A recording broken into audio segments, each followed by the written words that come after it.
Kikuyu, but you can never buy a Kikuyu. Wakikuyu wako na mwenyewe is in control. Siku ikifika tutajua nitoboe nisitoboe. Hata yule mbunge amechaguliwa jana kule Kalou. Sasa tumechaguliwa, sasa tuende kazi. Kila kiongozi atahesabiwa kazi yake. The killer gangs were authorized by Kipchumba Murkomen, the Minister for Gunism and extrajudicial killing in Kenya. These police units operated in Olkalau yesterday. Relax. Hii siasa, sisi ndio mafundi wa hii kitu. Hii siasa tunajua kuitengeneza siasa vizuri. Hapa mbele si sasa kiwanja itakuwa wazi. Tutakutana kwa kiwanja. Yes. Ama namna gani? Yes.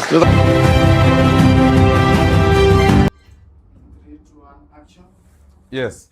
Good afternoon and a warm welcome to Face with the Gen Z, the platform where the young people do not just watch politics, they shape it, they challenge it, and they participate in it.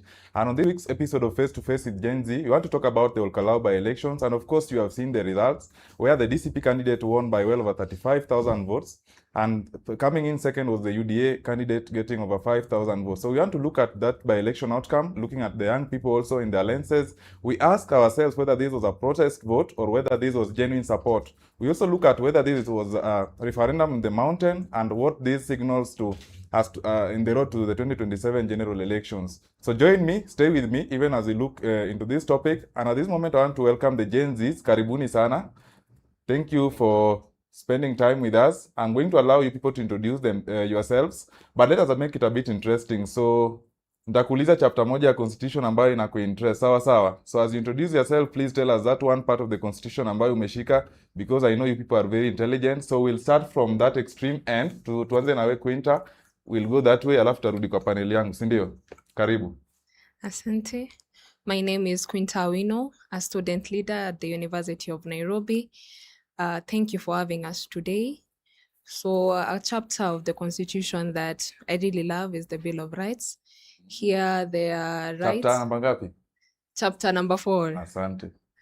Yes. This chapter talks about rights of a Kenyan citizen. They are well articulated in that chapter. And as a Kenyan citizen, that particular chapter, Bill of Rights, explains the rights that we have as a Kenyan citizen. Thank you so much. Clockie jamani. Here we clock, sindio?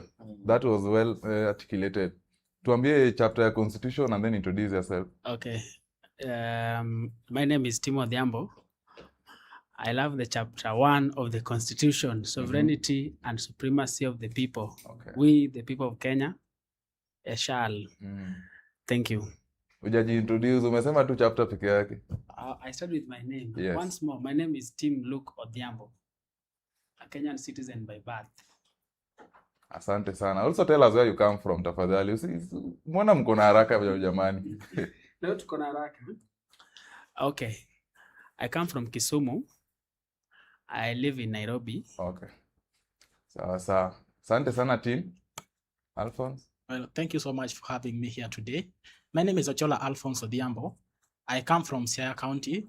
I live currently in Nairobi. I am an actuary by profession or by training. So one of the chapters of the Constitution that excites me is chapter 12 of the Constitution. Talks about the public finance. It talks about revenue collection, revenue and debt in particular, budget allocation, and transparency and equity. Up to that point, you are okay. Yes, thank you so much. Sana. Tumclockie, sindio? Asante. Hi everyone. Hi. My name is Valerie Ndanu. I come from Machakos University, pursuing Bachelor of Science, Electrical Engineering. And the chapter I love is chapter 3, Citizenship. I am proud to be a Kenyan. Wow. Citizenship, 2 o'clock, eh? Thank you so much, Valerie. Let's start from that and tukikuja hivi. Hi everyone. Hi. My name is Vicky Joy Mwende. I'm a student in University of Nairobi, Faculty of Business Studies. The chapter I love is the legislature. The legislature? Yeah. Asante sana. Thank you so much. Greetings, everyone. Greetings.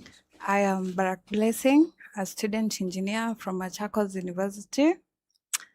I'm interested in Chapter 6, Leadership and Integrity. Wow. And I'm from Migori. Wow. 2 o'clock. Mmesahau kuclock guys. Thank you so much for that. Masaki. Thank you so much. My good name is Frederick Masaki Onsarigo. I'm a student leader at Kenyatta University, the current Secretary General Linda Mwananchi Comrades Chapter, and the Nairobi County Colleges and Universities Coordinator. So I want to say a chapter that I usually love, that is Public Security, Chapter 14 of the Kenyan Constitution 2010. Chapter 14? Yes. Sawa, asante. Hello, everyone. Hello. I am Gachagua Simbine Asiko. For those who know, the first two names belong to a very powerful woman in history. Oh, I know. I am a student leader at the Technical University of Kenya, pursuing Bachelor of Quantity Surveying. I come from Migori County, Suna East. Oh. One chapter I love in the Constitution is Chapter 5, that deals with land and environment. I like that they ensured we are able to protect the land and also the environment. Asante. So let us clap for ourselves, my guys.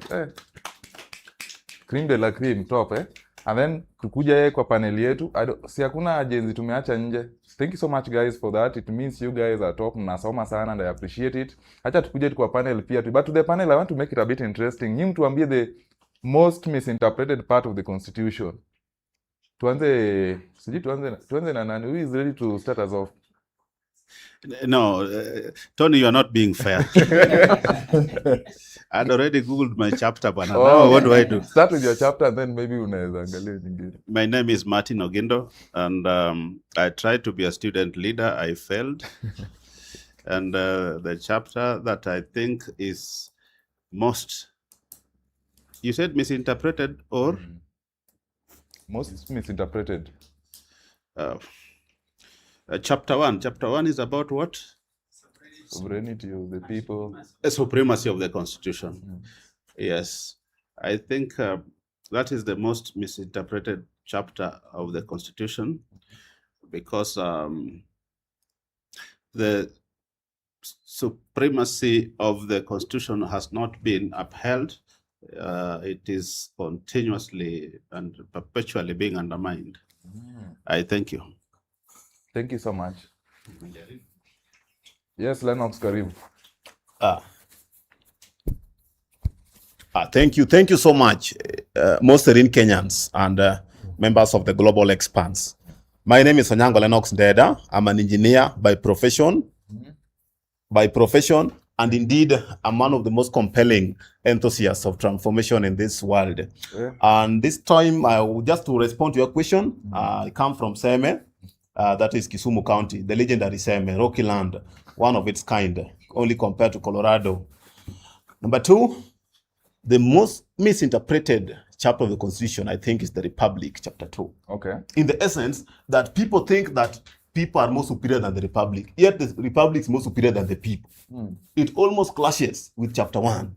But I think the Republic comes first, then the citizens comes next. All right. Yeah. Thank you so much, Lennox. On that breath, let us move on to Dr. Esbon Owila to maintain hapo sawa. Okay. Thank you. Thank you very much, and thank you for hosting me, having me on this show to interact with the Gen Zs. My name is Hesbon Hansen Ochieng Owila, and I think I love Chapter 4 of the Constitution. I also think that it is one of the most misunderstood and misinterpreted chapter of the Constitution. A lot of us talk about the Bill of Rights, but we don't really look at the limitations of some of those rights.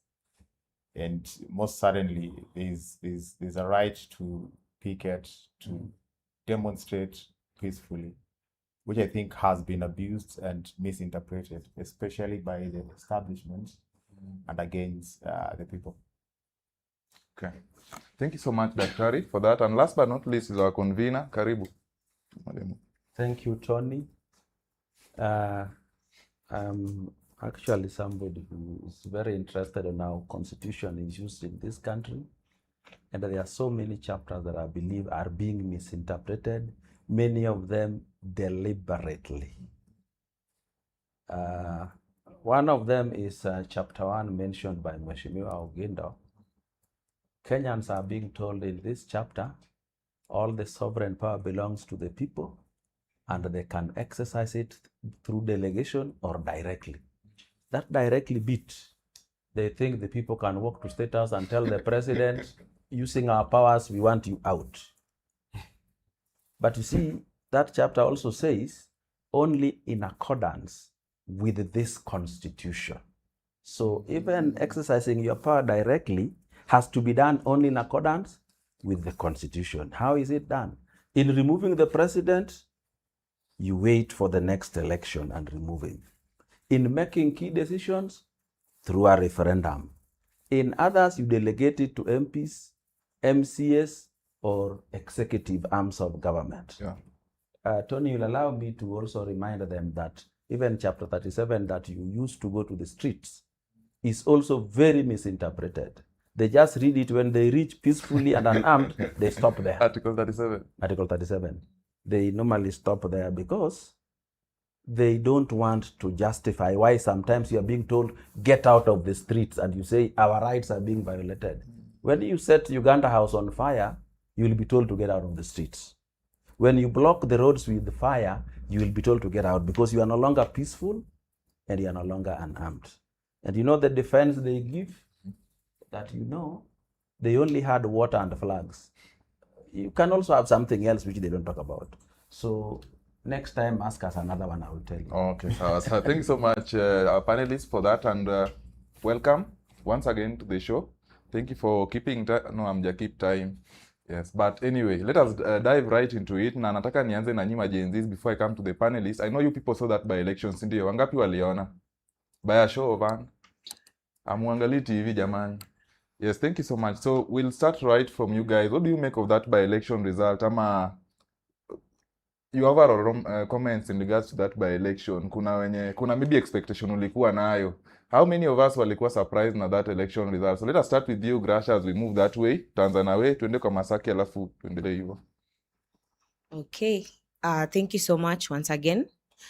So I was a bit surprised because one trend we've seen in election is that when people receive gifts from the aspirant, they feel guilty enough to vote for that aspirant. Okay. So this time they did the opposite. Another view I got on this election, which really worries me, is that people are now using the results of this election to declare the influence over these people. And that is dangerous in my opinion because they want to use your decision to leverage their interest. Okay. So that is something that I find concerning. And another thing I found concerning is the use of goons for whatever purpose they were being. Goons. Yes, niliona goons, niliona tear gas zikirushwa. So I feel like that is not something we should be seeing during an election. Which gifts are you talking about in this case? Which gifts? Gifts. The gases, mattresses, money. Those are the gifts I'm talking about. Okay. Yes. So thank you, Grasha. Tuende kwako Masaki. Your overall comments in regards to that by-election, will you expect ama you are surprised by the outcome? No, the outcome was good. The country was expecting that the UDA candidate will fail an election. Okay. The people of Olka, first of all, I want to thank to people of Kalou for electing the DCP candidate. And I also want to congratulate him for the decisive win that he had. And that the margin talks a lot. Okay. That 5,000 and 5,000, it's quite a number. So the people of Kalou came out in large numbers to vote for their own leader who they do trust in. Okay. So these guys used the public resources. Which guys? The UDA candidate and the UDA team. Those guys used our public resources to go and entice voters so that they go and vote their own candidate. Okay. So those were not gifts. Those were our public funds. Sawa. Yeah. We'll come back to you later on tuambie hizo public funds zenu zilitumiwa vipi. Tell us, Barak, what do you make of that election result? Especially as a young person, how does it affect you kama comrade mwenye? Have you voted before? Yes. Oh, and are you voting again in 2027? Maybe. I think so. I'm Hujaamua bado? intending to. Aya, tuambie about Olkalau.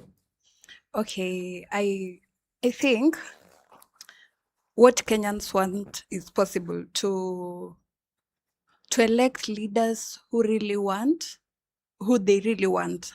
And I can see the trend that we will not be electing leaders on the money, on what they give, but on how they really lead us. We want good leaders, and I know Kenyans and us as Gen Zs, it's possible to elect those good leaders. But we must be careful. True. We must be careful. And I love those people because I saw videos online. They were checking the police officers. And that was a really good, I believe that was a good first exercise power on hand. So you want us to do that next year also during... No, I think it was damage control. Okay. Yeah. So what does a good leader look like according to you? Umesema sana you want people to vote good leaders. No, on their roles, on their capabilities, on what they offer in terms of work, not in terms of what they give, in terms of money, gifts, no. But in terms of their work on the offices and bringing the change and the real empowerment we need as the citizens. Okay. Asante sana. Thank you so much, Barak. And then finally to you, Madam.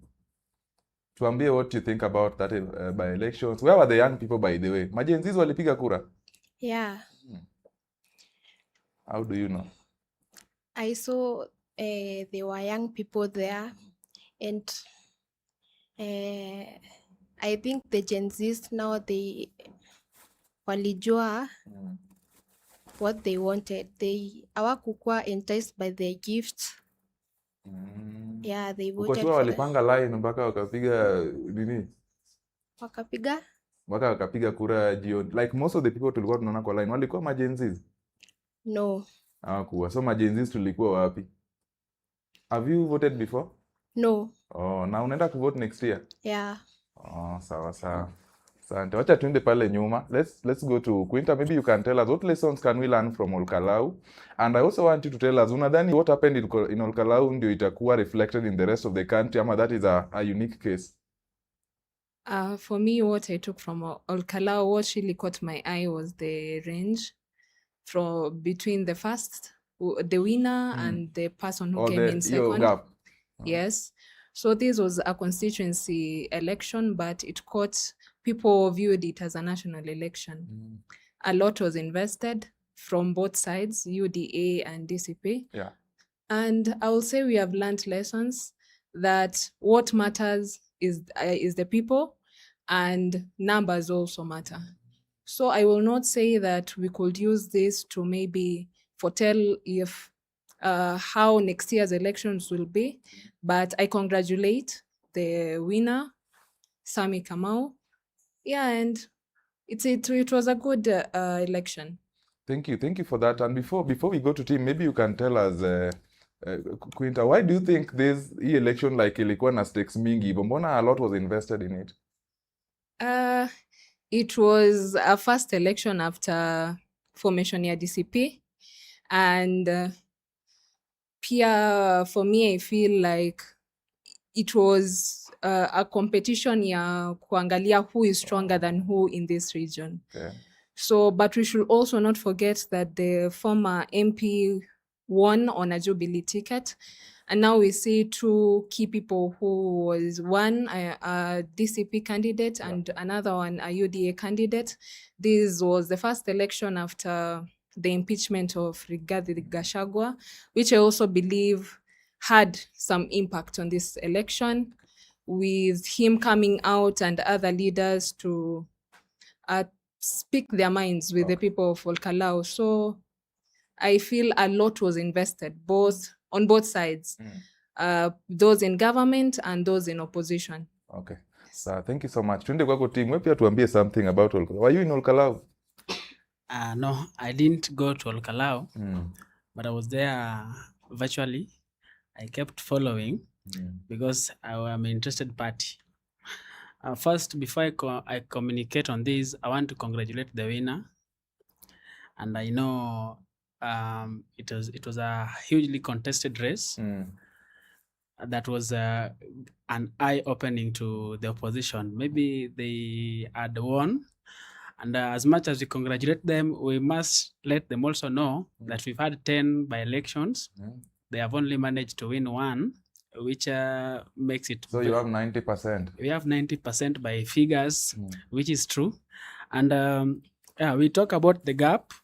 This is a race that it's about now UDA and DCP, but as a fact, it is a seat that also UDA was trying to win it for the first time. So it was not a UDA seat before.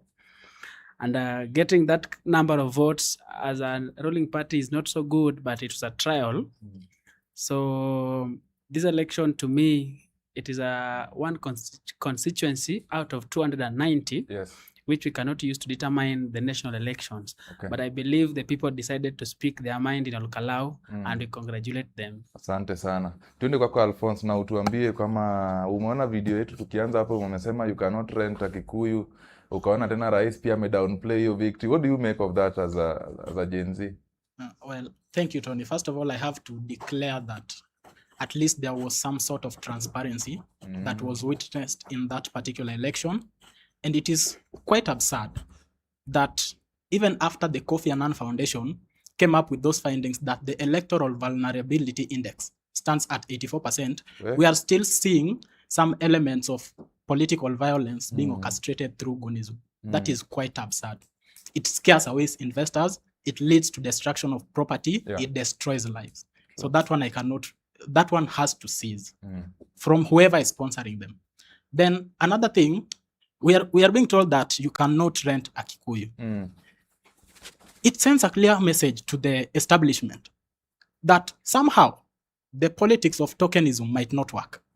So the outcome in itself is so significant to both the opposition and those in government that the establishment should go back to their strategy dockets, to people who sit in those decision-making table that entails their campaign strategy, to come back and analyze what worked and what did not work. And whether this particular election is a determining factor or might shape the fate of the 2027 general election, I can say it's far from it.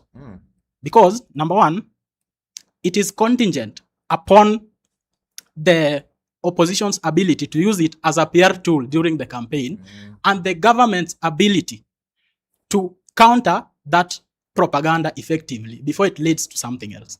Thank you so much. Thank you so much for contribution. I think that is well articulated, especially on the political intolerance and violence we have seen over the past few by-elections, not just in Olkolou, but also in Kasipul. I think that really stood out, and so it is important, as you have put it.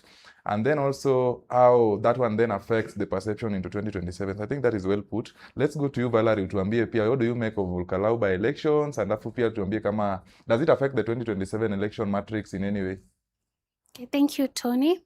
I think the Kalou elections were conducted very well because, as we saw, the citizens were able to exercise their right to vote, and they were very determined about it. As you saw, they were following the vehicles from behind, ensuring that there is transparency and all that. So I think it was conducted very well.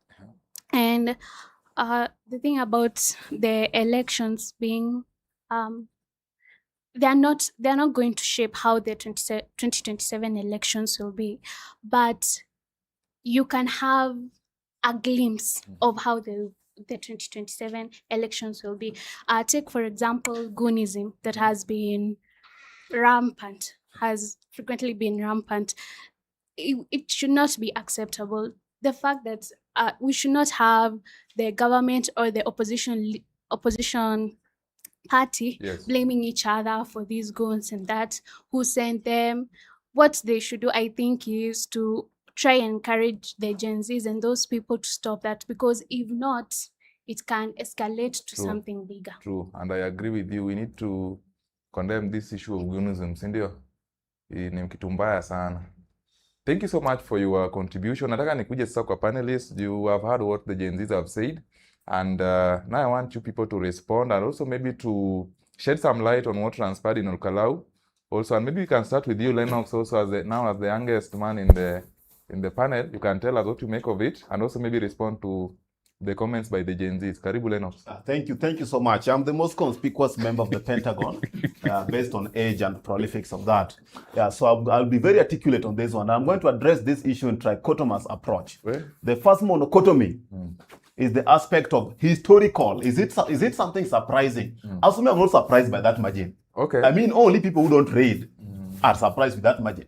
Only people who don't study history are surprised. And I'm going to explain. Number two, as a Republican, as I said initially, who loves the Republic, I'm very surprised. I'm very happy with the results. Okay. In the sense that everybody can smile in this country, at least even if they're smiling for 1 or 2 weeks before they get back to anger, at least they can be happy a bit. You see, that's what heals a nation. True. Brings the homogeneity and the isotropism that we desire. Yeah, okay. And number three, the message it communicates on the IEBC. Yeah, because some people had lost trust in IEBC, especially the opposition. Right now, they were trending IEBC delivers. So I hope even if next year, no matter the outcome of results, IEBC will still be delivers. They should trend it again. It should not deliver for some people in Kalou and not deliver for me in Seme. You get it? It should not deliver for me as a president. It must deliver continuously. True. That's the narrative that we should drive as a nation. And number two, that is it's the reverse, eh? Yeah, you remember binomial expansion. Yes, an engineer. Yeah. So coming back to this, you come about the country healing as a Republican. The country had reached a level of social disintegration to an extent that regarding Gachagua was always doing pressers saying that the candidate must be announced as the winner. 2 days prior, even before the elections, the candidates must be announced. And they anticipated that it's not going to be announced. To their surprise, IBC was very happy with the results than even themselves. So if the IBC was very happy, themselves, they must ensure that this kind of continuum, this kind of process that is going on, they must really sustain it. Okay. The integrity of IBC. True. And the last one, what I call the surprise. I'm not surprised with these results and this margin. Okay. If you look at the history of politics, even in global scale, I mean, people have been getting 10 million votes and the opponent is getting 1 vote. You know the elections of North Korea, it happened. You saw what Putin did. Even to our local scale, but what Baba used to do in Langata here, without campaigning, you'll be surprised. In 2007, Baba campaigned for only 3 days here in Langata.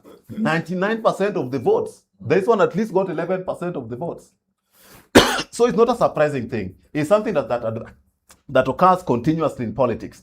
But the communication is that it should not be something to be so much happy about. In any case, UDA did not have any stake there. UDA failed there in 2022. In any case, the Jubilee won. So these people, at least they got more votes than they got. If you study graphs, the UDA got the amount of votes UDA got 3 years ago versus now, then you must clap for them. Engineer, I think I have to cut you short now. Yeah. Thank you for giving us that very elaborate analysis. And two things stand out from your presentation, especially in regards to the confidence in IBC. You are saying that if IBC can deliver credible elections right now, we should be able to then trust them with the 2027 elections.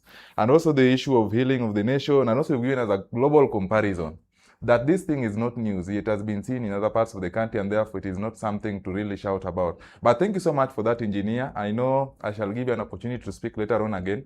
Allow me now to come to Dr. Hesbon Owila. Please, maybe you could also respond to the Gen Zs, what they have said, and also give your overall remarks in regards to that. I think, first of all, you have a very solid team of Gen Zs.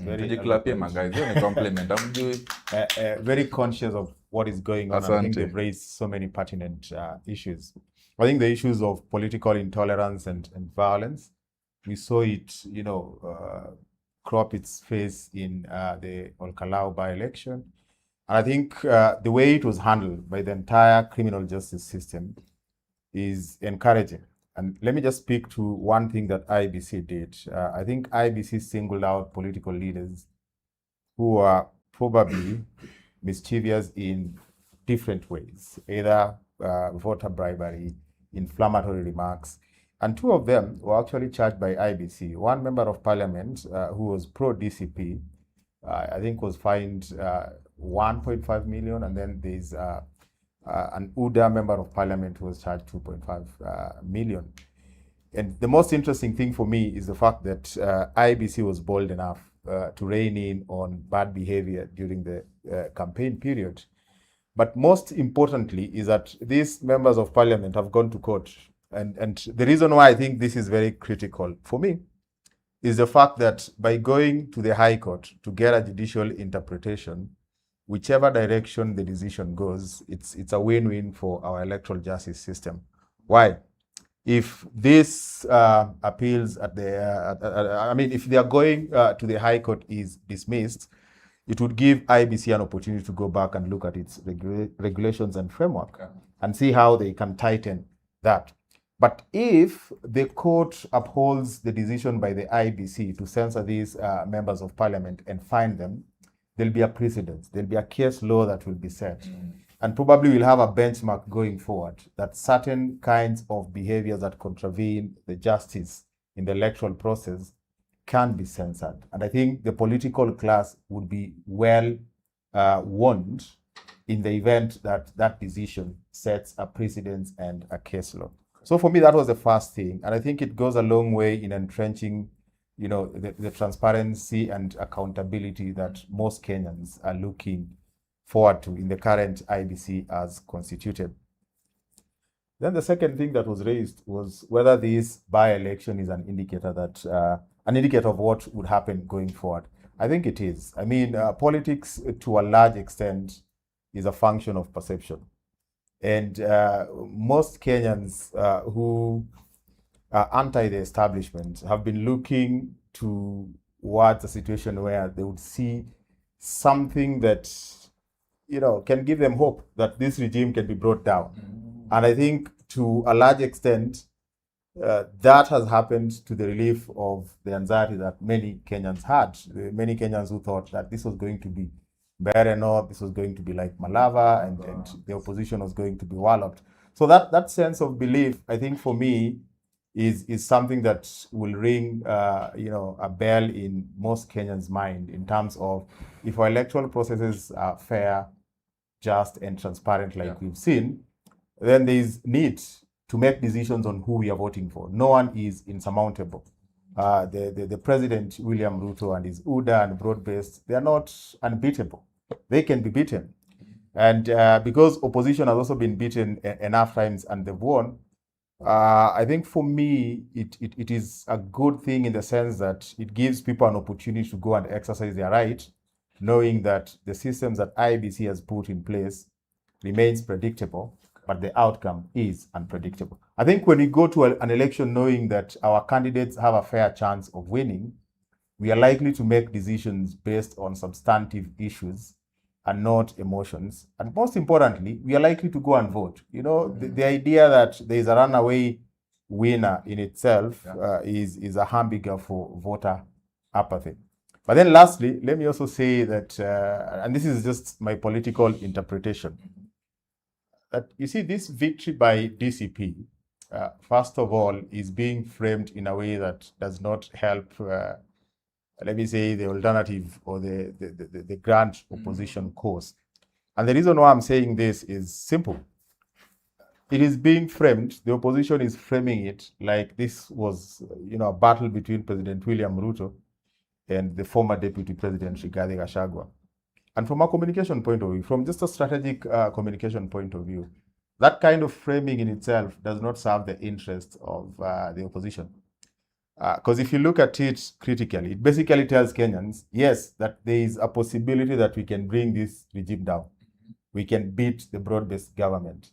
But then by hoisting Rigiji high, it also reminds Kenyans that if President William Ruto is bad, we've got a ready-made alternative in Rigiji.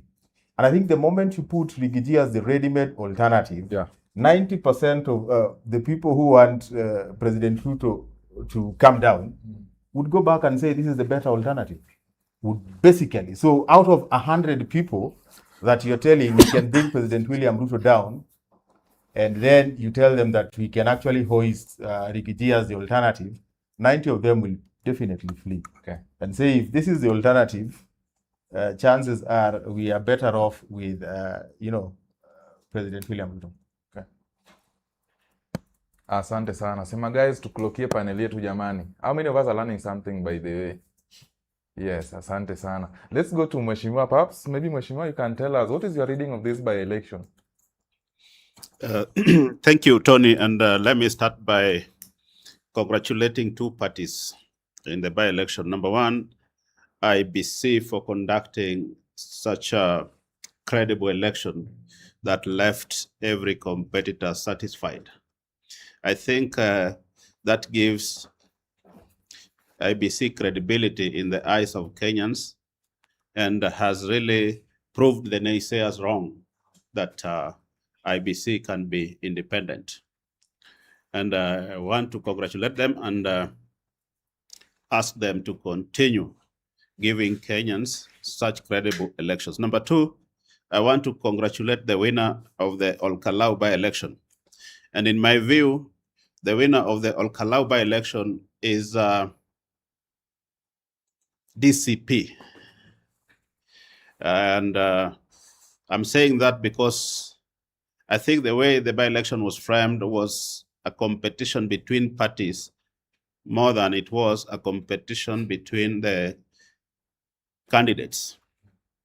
And for that reason, it becomes illegitimate to ask whether the result of the by-election in Kalou is a reflection of the mood of the country ahead of 2027. The more legitimate question would be, are the results of the past by-election after the 2022 general election an indication of where the country is going in 2027? But again, we all know how emotional that election was because it was coming on the backdrop of the impeachment of the former deputy president. And the constituency there is loyal to the party associated by the former deputy president. So it was an expression of emotions more than an expression of a political decision based on the policy that were articulated by the candidates. And time immemorial, we've had by-elections in the country ahead of general elections. And the best place to put a test if an election is an indication of what is going to come in the general election is if you go to the orange zones. And by this, I don't mean the ODM zones. I mean the opposition zones versus the government zones. And then there is the, what they call in politics, the orange zones. What is it called? The neutral ground, the battlegrounds. If it was a battleground, then we would have said it is an indication of what awaits the country next year. But we know Kalou is in the heart of DCP stronghold. So DCP would dictate that no matter who the candidate was. Of course, the Kalou people were called to vote their MP, but they voted their party. Thank you very much. Thank you, Mheshimiwa, for that. And I'm happy that you allude to one thing, that this contest to some extent also was more about the former Deputy President, Rigathi Gachagua, than even the DCP party. And I want to invite Mwalimu to maybe also shed some light on that in regards to how that also affects the opposition politics and in general, the 2027 general elections. Thank you, Tony. I think the post-Kalou by-elections, there should be several questions to be asked. And there were also several parties who would come out as winners or losers. But let's start with the question. The question we are actually asking on this floor should have been question number 2 or 3. The first question should have been, is Kalou the right constituency to use to compare the expected voting pattern in 2027? Is Kalou really the right constituency?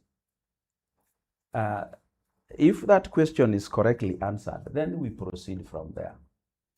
If you look at the history of this country, long time ago, there was a constituency called Nyatike.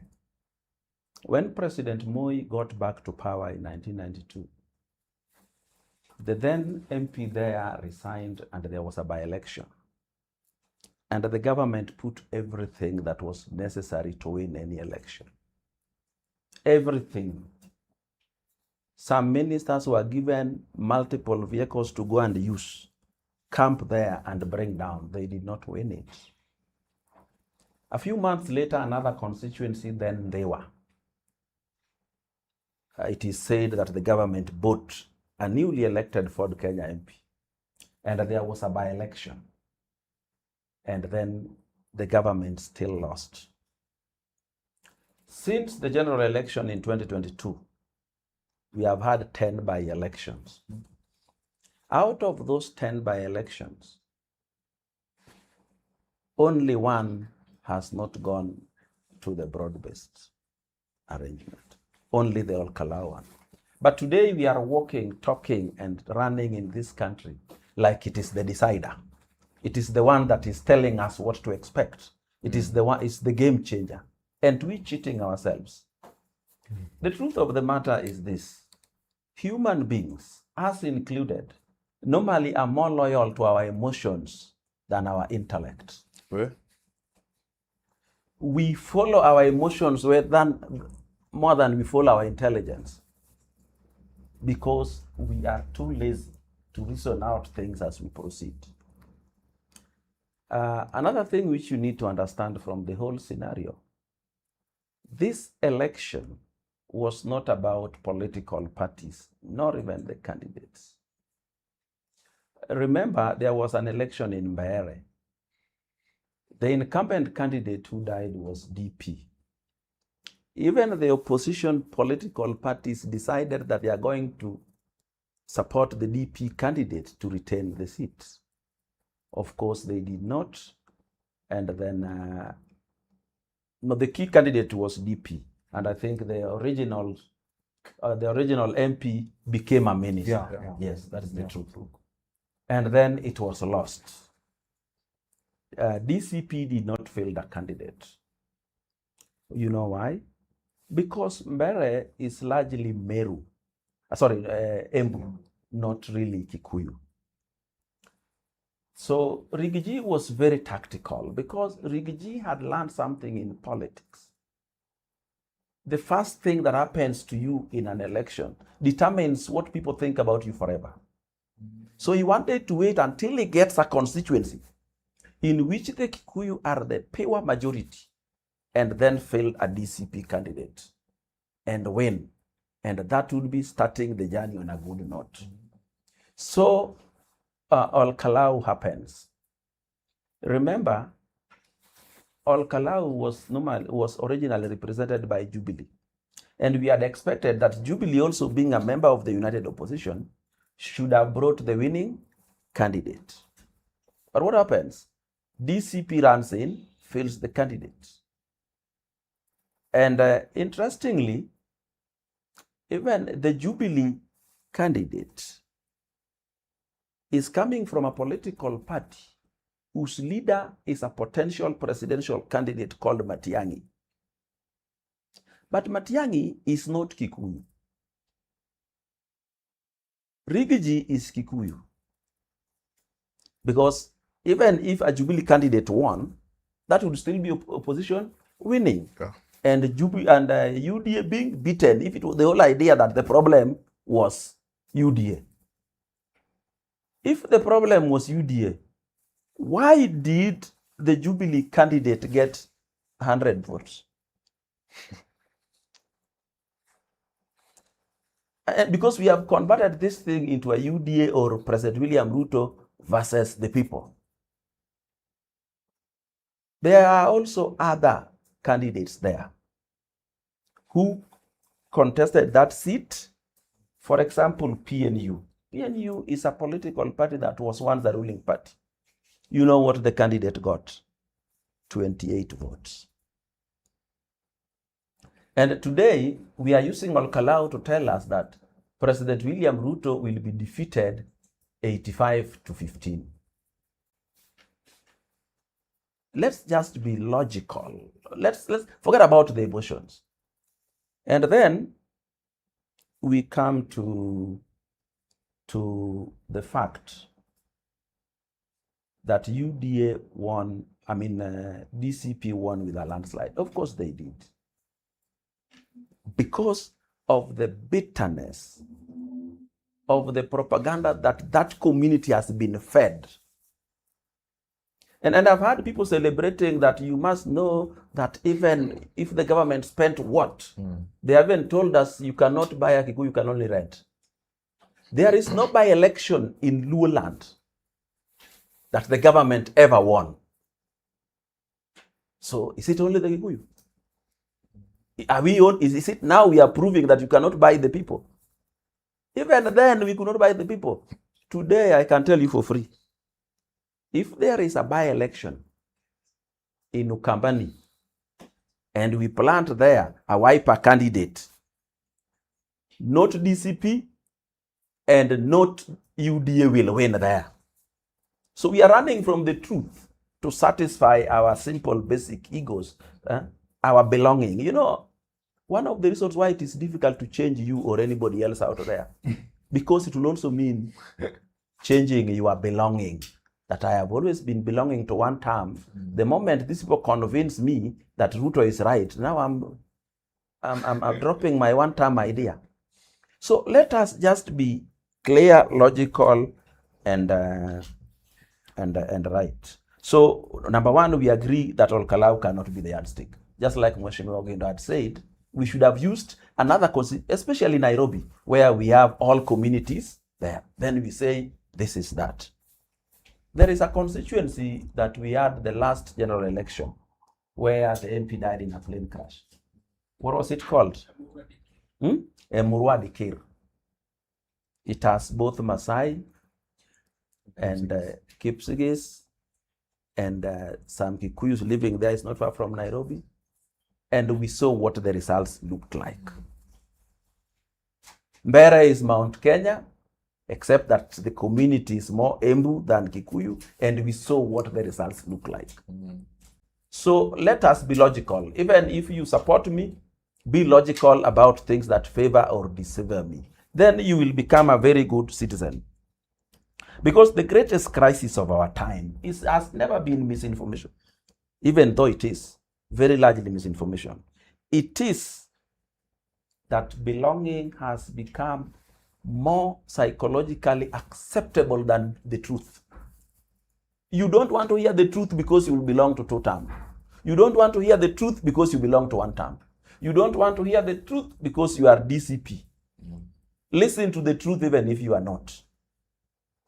Listen to facts, figures, and logic even if you are not. Finally, but very important, still Kenya is divided for now between President William Ruto and anti-William Ruto. That is the division of now. But as we approach the 2027 general election, there will be settling and resettling within the anti. Because if you decide that the candidate is going to be Matiang'i, you know what you are saying? You are saying that Kalonzo must forget about being president forever. Because Matiang'i is likely to take 2 terms. By that time, I don't know what will be the age of Kalonzo. If you give it to Kalonzo, you are saying Matiang'i also must forget about being president. And where does this leave Rigiji? Because your community must have a future in you. Like now, Rigiji is still the kingpin of Central because they still have hope that he will lead them to the presidency. When it will become clear that he is not the candidate and his age does not allow him also to wait for somebody for 10 years or so, you will see the realignments. There is also going to be a time when people will learn to discover that all these things President William Ruto is being accused of were done even in worse way by his predecessors. Because during those days, the media was not a member of the United Opposition. People never even got to know them. But today, the United Opposition includes the Kenyan media. If you listen to the way they tell you the story, the way they empanel the discussions in their studios, then you know these people definitely do not like the president. Not because it's bad. Either somebody has induced them and now belong to that or not. So let us be fair not only to the president, but also to ourselves by getting the facts, the figures, and the logic correctly. Thank you. Thank you so much. A round of applause. Okay. Before we do, maybe to ski. Just one rebuttal. I think Mwalimu has talked about us being logical and fair. And one of the things that comes out clearly is not the fact that Kalou is a referendum of what the voting patterns will look like in 2027. Because I think the conversation was not around what President William Ruto will get and what opposition will get, or what President William Ruto will get and what Rigathi Gachagua will get. The critical conversation is when Rigathi Gachagua was deposed as the deputy president, did he flee with the entirety of the Mount Kenya vote? Has President William Ruto lost Mount Kenya? And the reason why I think the 85-15% is significant, irrespective of whichever constituency, because if you look at Mount Kenya is big. But the core of Mount Kenya that is probably solidly behind Rigathi Gachagua is the Kikuyu nation. So if Rigathi Gachagua chose to make a statement in a constituency that is predominantly Kikuyu, in Kalou, he has made that statement. I think he has reminded Kenyans that yes, I was dethroned as the deputy president, and the president says that he got the percentage of the vote in Mount Kenya courtesy of his own enterprise and not courtesy of Rigiji. So what Rigiji has essentially done, and he has created that perception, whether it's going to manifest itself the same way in the 2027 election or not, but he has created the reality that he still has the core of that constituency that in 2022 was with President William Ruto. Now, the critical thing that we need to exercise our minds on is that enough to deny President William Ruto the presidency? And are there other conversations around there? And I think I agree with Mwalimu that so many things will happen. The opposition cumulatively may have a bigger chunk of the vote with President William Ruto at 30 something. But the moment you have one of them out of the many candidates, I think the dynamics shift. If I believe there are so many young people who believe that Sifuna is their candidate, if Sifuna is not on the ballot, that vote is not directly transferable to whoever Sifuna will support. But the reality of the matter is, what Rigiji is trying to do with this is to leverage, his clout within the opposition and then call the shots on who becomes the opposition presidential candidate and what stake he will demand for the Kikuyu nation, and probably entrench that narrative of, shareholders. And that is why I am still holding this thesis that it doesn't work for the opposition. It certainly works for President William Ruto. Okay. Thank you so much, ladies and gentlemen. A round of applause for our panelists. See, they have done justice to the topics, ndio. Asanteni sana. And as we normally say here, tunakuja learn and relearn, ndio. So you don't actually have to agree with whatever they are saying. Wewe unakuja tu na unauliza maswali zako. And that is why I want to open the floor to you guys. Kama uko na swali, please feel free to say. And also if you have any contribution in regards to whatever they have said, pia unakubaliwa kusema. This juncture, maybe nianze na wewe Alphonse hapo nyuma. Maybe you can tell us, especially as a young person, how does this Kalou by-election outcome influence the manner in which you are going to vote in 2027? And then also maybe you could also delve a bit kwa opposition politics, especially your issue ya kama si Ruto ni Rigathi Gachagua, especially now that DCP has won. For you as a young person, nini? For me, on a personal level, I have to say that the outcome of the by-election still is not concrete or sufficient enough to influence my voting pattern. There are certain fundamentals that I have to look at. I have to look at their manifesto. I have to look at their party ticket. Is it an outfit that I can affiliate myself to? So there are many other underlying factors that I need to assess before I affiliate myself to that political divide. Because for me, as I sit here, I still think that the political answers that I'm seeking have not been answered by the opposition. Yeah, because all I'm hearing is that Ruto is bad, Ruto amefanya hii, Ruto is this, Ruto is this, Ruto is that. So now we need to eject him from power. Then okay, after we eject him from power, who is he who we are going to entrust with the responsibility of assuming that office? Yeah. Yes. So I don't think that by-election entirely has a way of shifting my way of thinking currently. Okay. Yeah. Thank you so much. And I'm happy that you're mentioning that it has to go beyond Ruto must go, like akishaenda ama in case you want to replace this, replace na nani. Because for others, kuna watu sema tu Ruto must go, like it doesn't matter who replaces him. Yes. At the end of the day, I'm happy that una mention hiyo. But then pia kuna issue ya we saw during your period ya Kalou campaigns, kuna a lot of goodies zenye zilikuja hiyo time. So do you think that leaders only listen to young people time ya my elections ama hiyo ilikuwa ni story gani? Well, what I can say is that's a traditional way of doing politics. The politics of using money, tokenism is always there, has always been there. So it's not the first time that is being done. Even in the previous political rallies, you saw Junet dishing out 10 million. So those kind of things have been there. The bond of contention is, after doing all this, everything still lies with the maturity of the Kenyan voter. Yes. So even if you give them money and they don't like you, they will still not vote for you for their own reasons. Then another thing that I also noticed from Rigathi Gachagua himself is how he tried to portray or make this issue of Goonism look like it's a deliberate attack specifically on their community. So you saw from, I think it was on news last night, where Rigiji was claiming that, oh, our people have been persecuted, prosecuted, these goons were meant to destroy us, their people have been removed from employment opportunities in KRA and whatever. You see, the issue of Goonism, it's I can call it a national disaster at this level. So it is not, even you can see it in Nyanza. It's everywhere. Even Orengo was attacked when he was in Nyanza. He didn't come out to say that you people are attacking my community. He said that, okay, they probably he's claiming allegedly that it's the state that is sponsoring those goons. But he didn't make it a tribal issue. You see, that is my problem with Rigathi. I don't see the element of statesmanship in Rigathi Gachagua. To me, like, that is my personal view. What do you see? Yes. So what I see, he has not graduated to that level where every person can see him as a nationalist.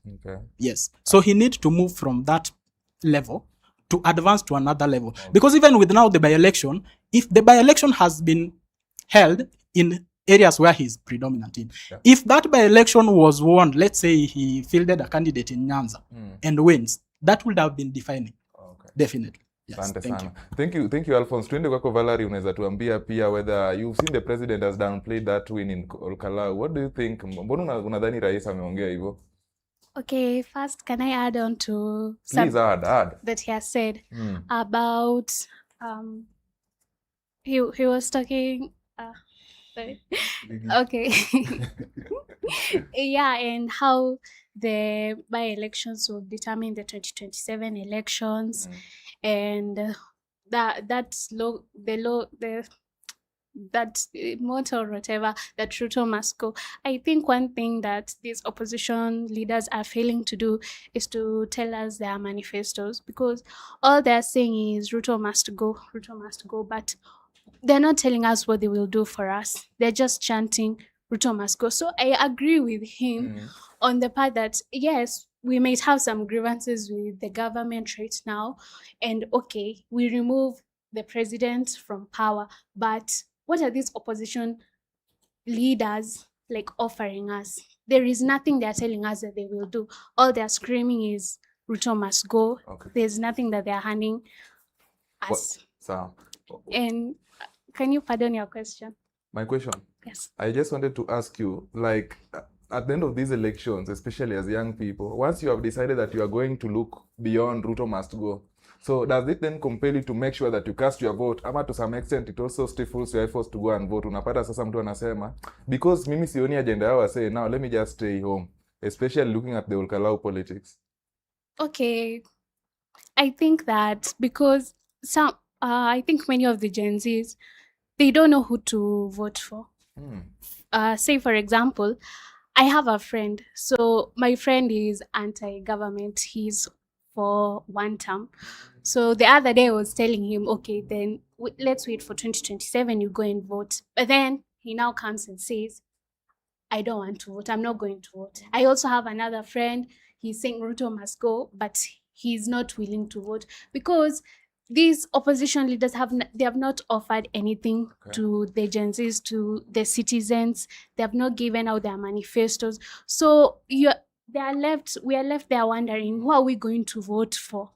So it comes to a point that you don't want Ruto back in office, but you're not going to vote. So you're just there, you don't do anything. Kwanza, on that note, how many of us belong to a political party? If you belong to a political party in Kenya, only 2 people. Hata panelists wako kwa party jamani. We all belong. We all just don't know which party. Panelists wana belong. But huko ni watu wawili, si ndio? Let's come to Grasha alafu tukuje kwako Masaki. Mmesikia Valerie akisema some of the opposition candidates ni kama hawana yani manifesto, they don't have alternative. Kazi tu ni Ruto must go. Do you agree with sentiments za Valerie? Yes, I do agree that most of the opposition leaders are telling us what they won't do, but they're not telling us what they will do. They're saying we won't kill, we won't steal. Yeah. What are you going to do? There is so there is a question I feel like we should ask. And based on that point, I feel like it's very dangerous for people to vote based on political party. And that is why I said that I am worried about the fact that people are using this Kalou voting to claim influence over the people. Because I've realized, and this is something I even saw during my campaigns, mtu anakuja nakwambia, mimi mmoja hivi nakuletea 100 votes. It feels like people, yes, it feels like people are being told, you vote for this one, you vote for this one. When it should actually be the people who are actually scrutinizing these candidates, and you have to come and give us your worth. Not that when you want the votes of Mount Kenya, you bring Rigathi Gachagua to the table. That is very dangerous for the people. It means people will be what? When I talk a block at your expense. And I feel like it's very important for people to really come out of that. Identifying with a candidate, identifying with a political party, identifying with a community. Ati mimi ni Mkikuyu, vote for me. That should not be how we are going to vote. And based on that, I'd say, until now, I haven't seen a candidate in the opposition or even in the government who has something to offer me. But then, yeah, how this Kalou voting will influence my manner of voting is, I don't want you to tell me that you are not for 2 terms, so I should vote for you. I am not for 2 terms, but I won't vote for you because we have the same agenda. I want you to give me something substantial. The second worry I have, which is why I will ask my friend here why when she was asked whether she will vote, she said maybe. The voter turnout in Kalou was 57%. That is not good. People are not coming out to vote, and that's dangerous. It means we are going to keep shouting about how we want to change a system, but then we don't want to participate in the process of changing it. So I feel like we should really look into that and be able to encourage people to come out and vote. Asante sana, tumklokie guys, ndio. I think that was so profound. And maybe now Masaki, you can tell us, because you are a member of the Linda Wananchi. So pengine unaweza tuambia whether pia una agree na Grasha hapo. Alafu why are young people not coming out to vote? Venye nilianza tu kuuliza, the number of young people wenye tuliona kwa hizo long queues in DCP was worrying. So maybe you could tell us why young people are not coming out kupiga kura. Thank you. Ama ndio siwaoni. Linda Mwananchi is a movement. Linda Mwananchi is not a political party. Oh, okay. And we should challenge the status quo of this country. And I've realized that our panelists in the house, they do love William Ruto other than they love themselves. And I want to say that we are having less than 360 days for William Ruto to be out of office. Okay. And we have an alternative government that is coming. Let us not say that we don't have an agenda. Or you have an alternative government. We have an alternative government. But you don't government. have solutions to our problem. No, we have solutions to your problem. Okay. Because we cannot be in a country that kills their own people. We cannot be in a country that craves for blood. Our aspiring women rep Nairobi City County, that is John Mora, Wakili John Mora, is in DCP, and she went to Kalou. And I mean, she was almost killed. If you go and see those clips, the CCTV that were captured, to kill her? the goons that were mobilized by the government. Yeah. So How did you know that? Yeah, I'm right, Mwalimu. Okay. Yeah. If police officers will not protect us, then who are they? If we had, you saw the state machineries in Kalou, you saw the police officers that were deployed, and quite a number of them. But then, why was she chased away? Why was his people who were in Kalou? How did you see? Those people were running up and down. Because, I mean, you guys saw how these people are shooting carelessly. Yeah. So, who sent these people? The people of Kalou are peaceful. And we have a government that protects us. So, we cannot live in a country whereby we are being killed. And I agree. Yeah. So I want to say that we are having a political party that is coming in Bungoma. We'll unveil our political party. You're going to unveil a political party as Linda Mwananchi. So, and we are going to join the alternative government. We are having Kalonzo Musyoka. We are having Matiang'i, Mr. Fixit. And then we are having Edwin Wakenya Sifuna. Yeah. He is also there. So we are going to have a political party, and they are going to sit down and give us one presidential candidate, whereby we are going to rally behind him. We cannot say that my vote was for Sifuna, but if Sifuna is our deputy president, I'll not vote for him simply because Matiang'i is the president. So my vote is for the alternative government, not the government that is in place, not the government that kills us as young people. Okay. Yes. Tim, you want to say something? Let's twende kwako kwanza, Valerie. Yes. I have a question for my brother. Please ask. He's saying that the goons were sent by the government, but what evidence does he have to prove that the goons were really sent by the government? You know, you must have facts. You must have facts about what you're saying. So what facts do you have that the goons were sent by the government? Maybe you can respond to. I mean, who gives firearms to goons? I mean, you didn't see them having fire guns. You didn't see them. They were not in official uniforms. Okay. If this country had guaranteed security in Kalou, we could be seeing police officers with uniforms. But what did you see? Masked people who are there, who are shooting carelessly, who are running up and down. I mean, how can you say that young people were not there? Young people went and voted. But the problem is, you saw how tear gas were lobbed all over. So how can you tell me that in 2027, that if there are chaos outside, that my grandmother will go and vote? She'll not go. She'll run. She'll run to protect her life. So, yes. Let's have Tim also ask a question, and then we'll come back. You want to ask? Okay, thank you. Today, I'm so grateful we are having a Linda Mwananchi slogan. But on issue about goons and the firearms, we cannot guarantee this to the government, that the government is sponsoring goons. We saw the other day there was a gentleman who was shot in Jos Kakamulu because he had got some firearm from a legal officer. That is an example. That is not from the government, my friend. And another thing, we must be practical in how we think as a nation. It is now us, the young people, to make these candid decisions on how we want to steer up or forward our country. If we think of how we just become here with slogans, things that we are being told by those who are following their stomachs. For example, the slogans for Linda Mwananchi. I've never had anyone having any idea of what the country should do. Yeah, because they talk about extrajudicial killings.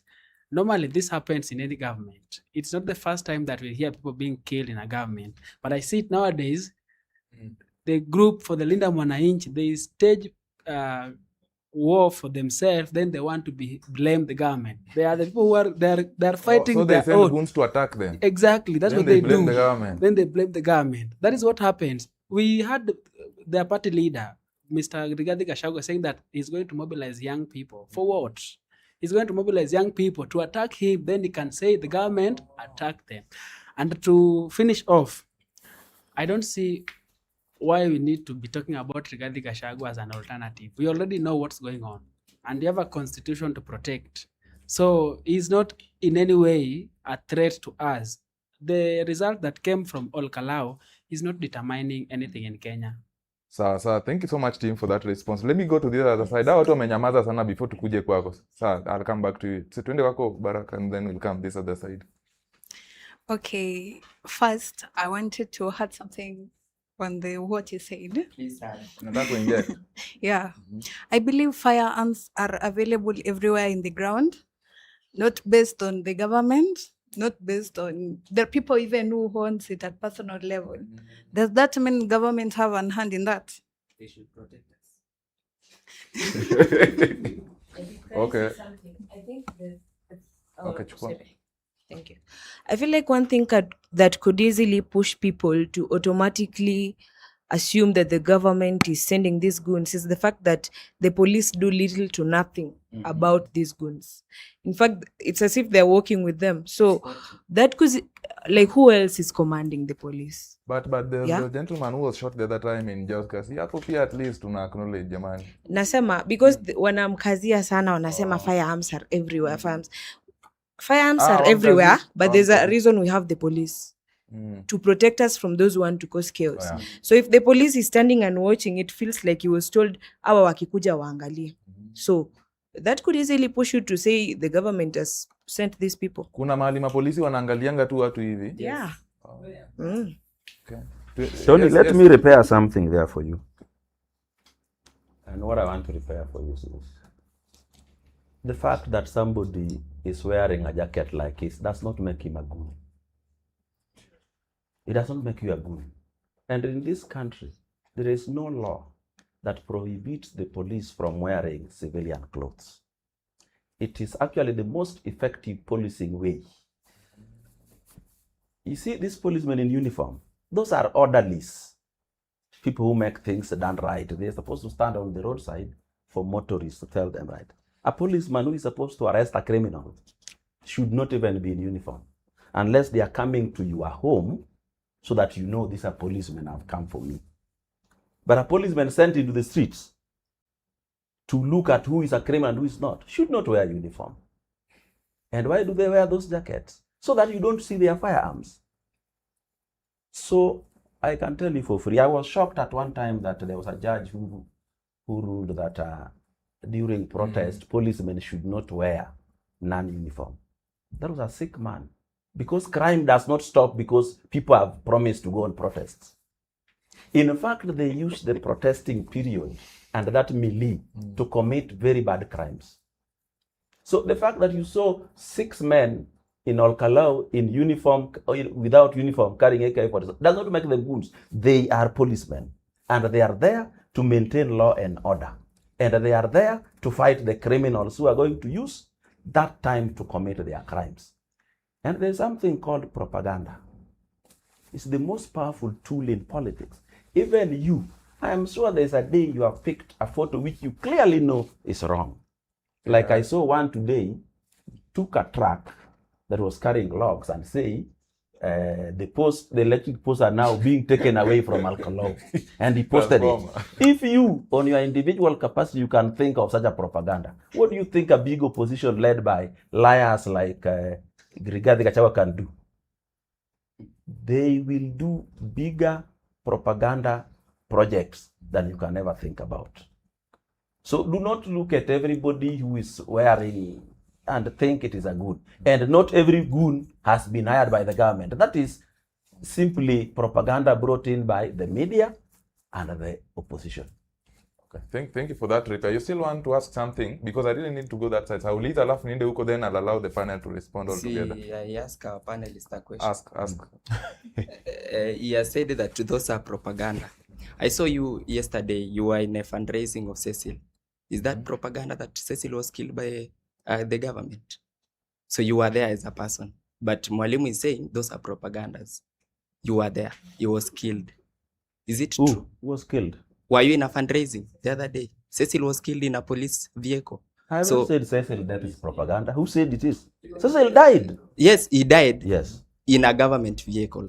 That is right. We should set things right, Mwalimu. I'm here to learn. I'm here to listen to you so that I grow and knowing how this country is being run. But then when you say that those are propagandas, when a vehicle, Mora vehicle was vandalized the other day in Kalou.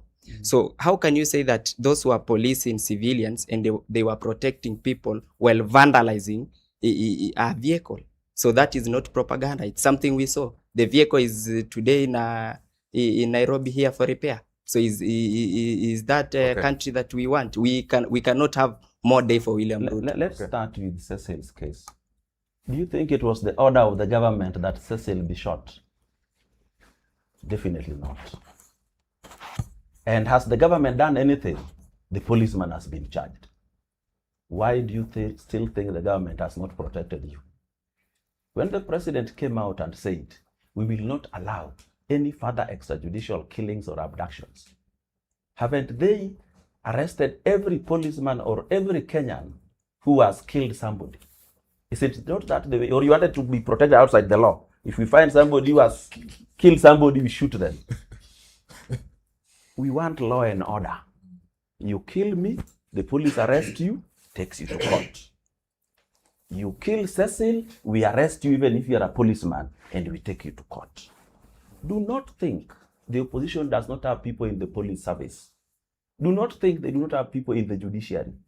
They have them everywhere, and they will act. The government, let me tell you something about police orders. They cannot be private. If it is private, it can only go to one person. These policemen you see we have today are the same ones that Uhuru was using. They are no new recruits. They're just the same one. The new recruits are still in Kiganjo since Ruto came to power.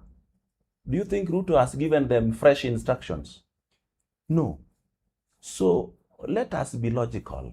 So we kill, then we judge. We kill, we take. Do you think the government is capable of preventing deaths by other people? They cannot. In America, they still happen. In China, they still happen.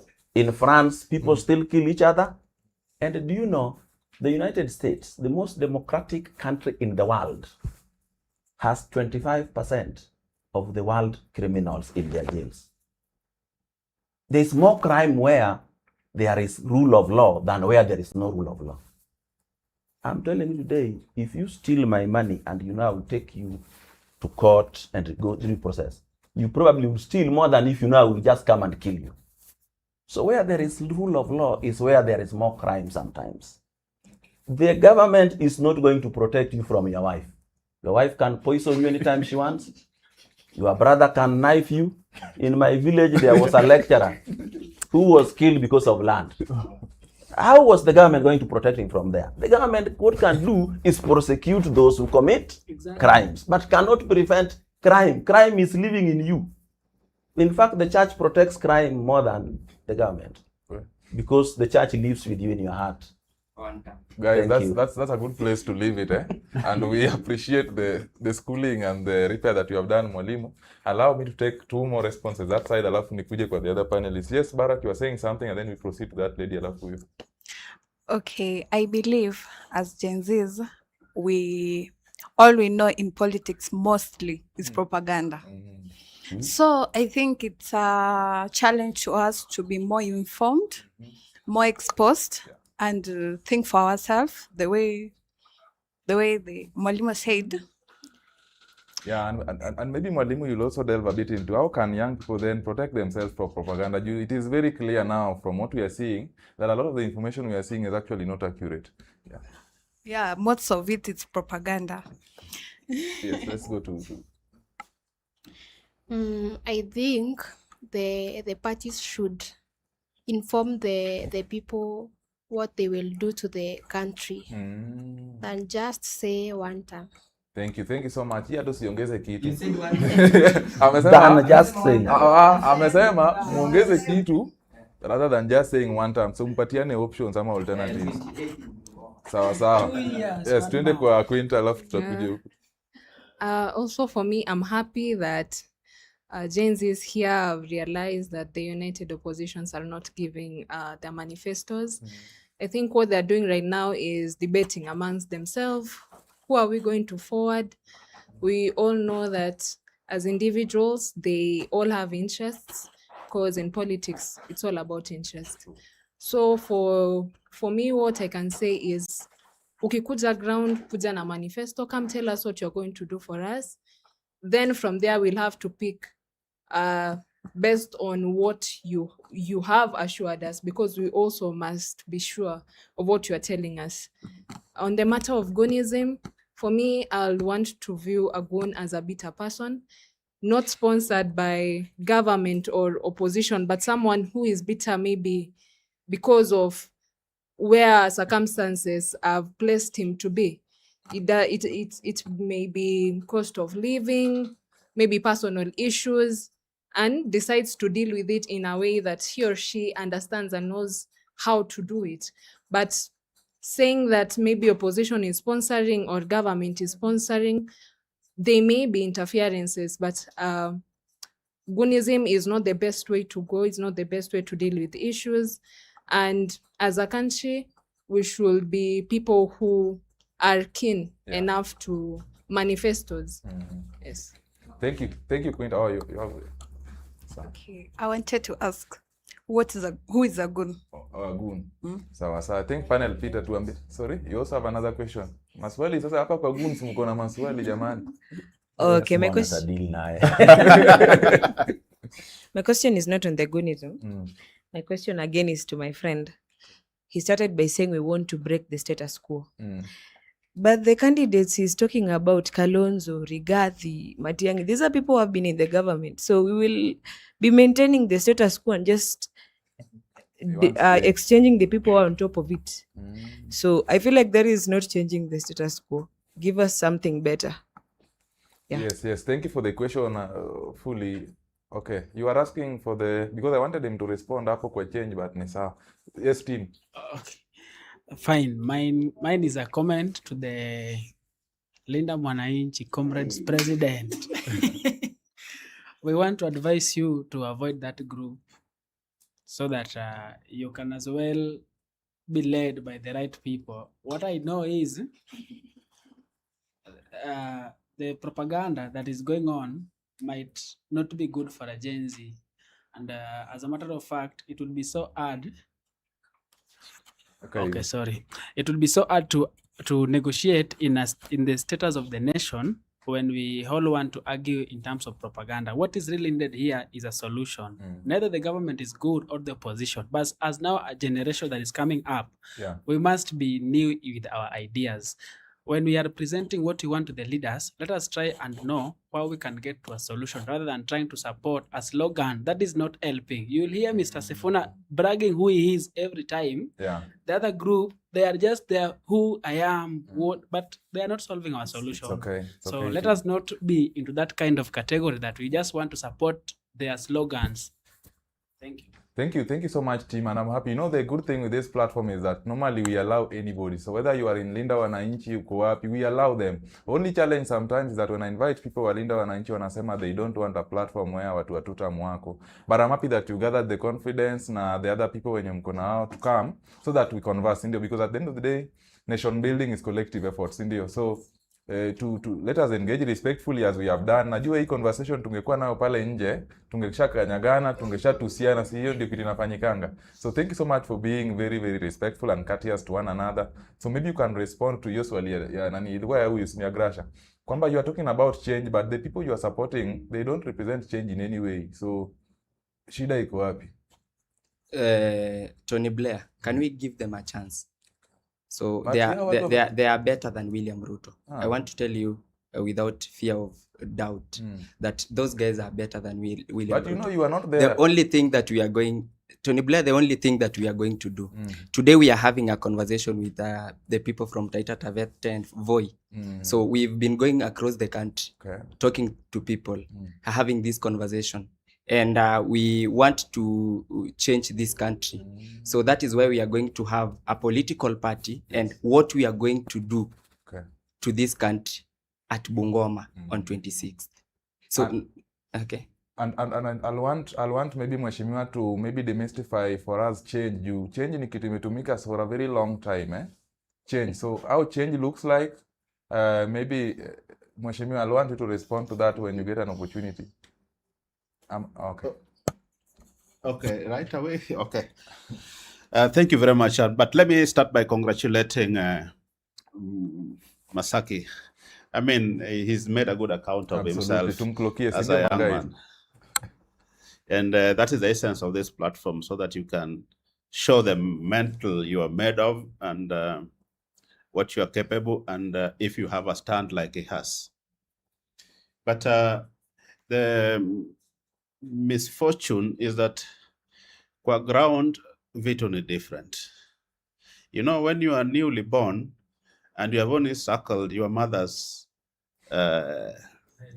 breast, or better still, you have only eaten from your mother's kitchen, you think your mother is the best cook.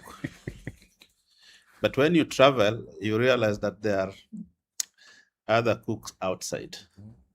I know the only political formation that Masaki has been is Linda Wananchi, the most recent formation. And when they promise you change, you believe them because you've never seen any agitation for change. But I can assure you, they have been there and they did not change, and they have not changed, and they will not change. The change slogan is a political sloganeering to people who have never been in politics before. And I'm sorry that you're a victim, but you will soon rediscover yourself. Number two is,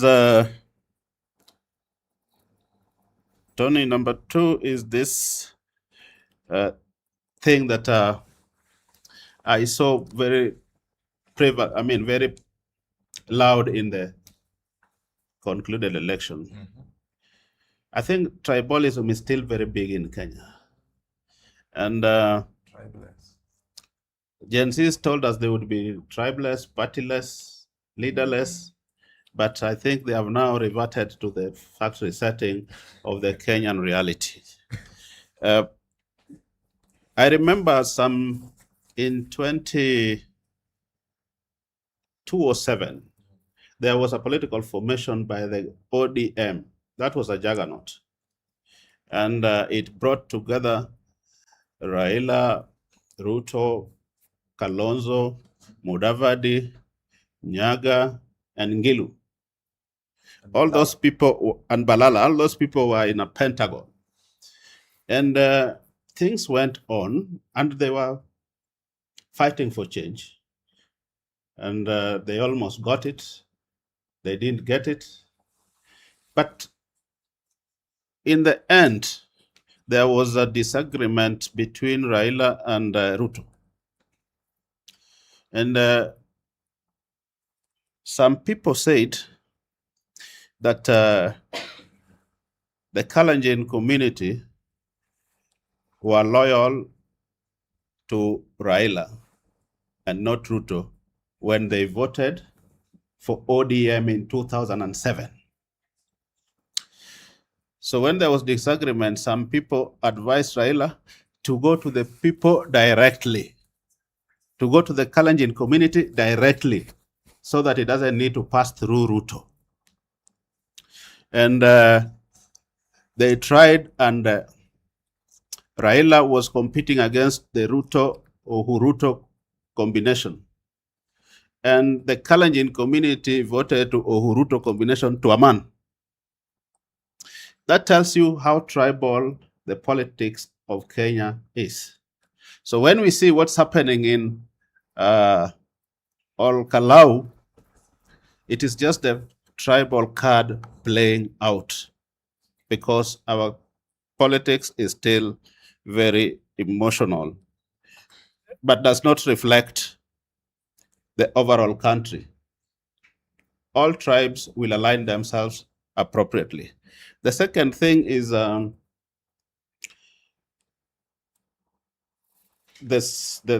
tragedy. Kenya being a presidential system, we are required to vote for the candidate. But today, the voting goes to the party. In presidential candidate, people compete as individuals, but they are sponsored by political parties. And it is a very good opportunity to really scrutinize who your candidate is and elect him based on his articulation of issues, how he's going to represent you, and that should guide you. But today, we have conflated our presidential system with a parliamentary system. In parliamentary system, people vote for the party. You don't see the name of a candidate. You vote for the party. But today, in a presidential system, we are still voting for the party instead of voting for the candidate. And I think we need to lift the veil of the party and see the people we are voting for. I'm sure everybody voted for their candidates in the last general election, but people are regretting thereafter because they were voted in the name of political parties. Just one more little thing, Tony. The last thing here is the participation of the Gen Zs. I was not able to discern the participation of the Gen Zs in the Kalou by-election. And it is evident most of them are still uninterested in voting. And the only way you can shape your future is by participating in the voting process. That is the only decision-making time. But to be part of a movement and you move endlessly without voting is to undermine your own future. And the last but not least is this issue of Ruto versus the opposition. I think what we are looking forward in the 2027 is Ruto versus a candidate, not opposition.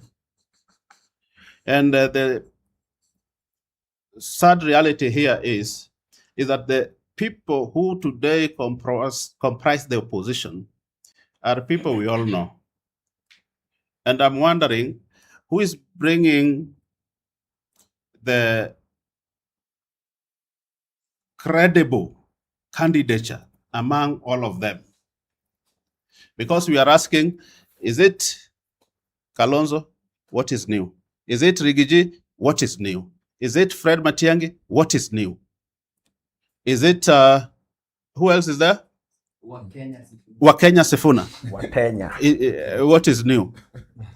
So I agree with the Gen Zs who are saying, please give us the reason to vote for you. Give us the reason to vote for you, not the person to vote for. People need a reason to vote for, not the person to vote for. And as you go to, did you say Kakamega?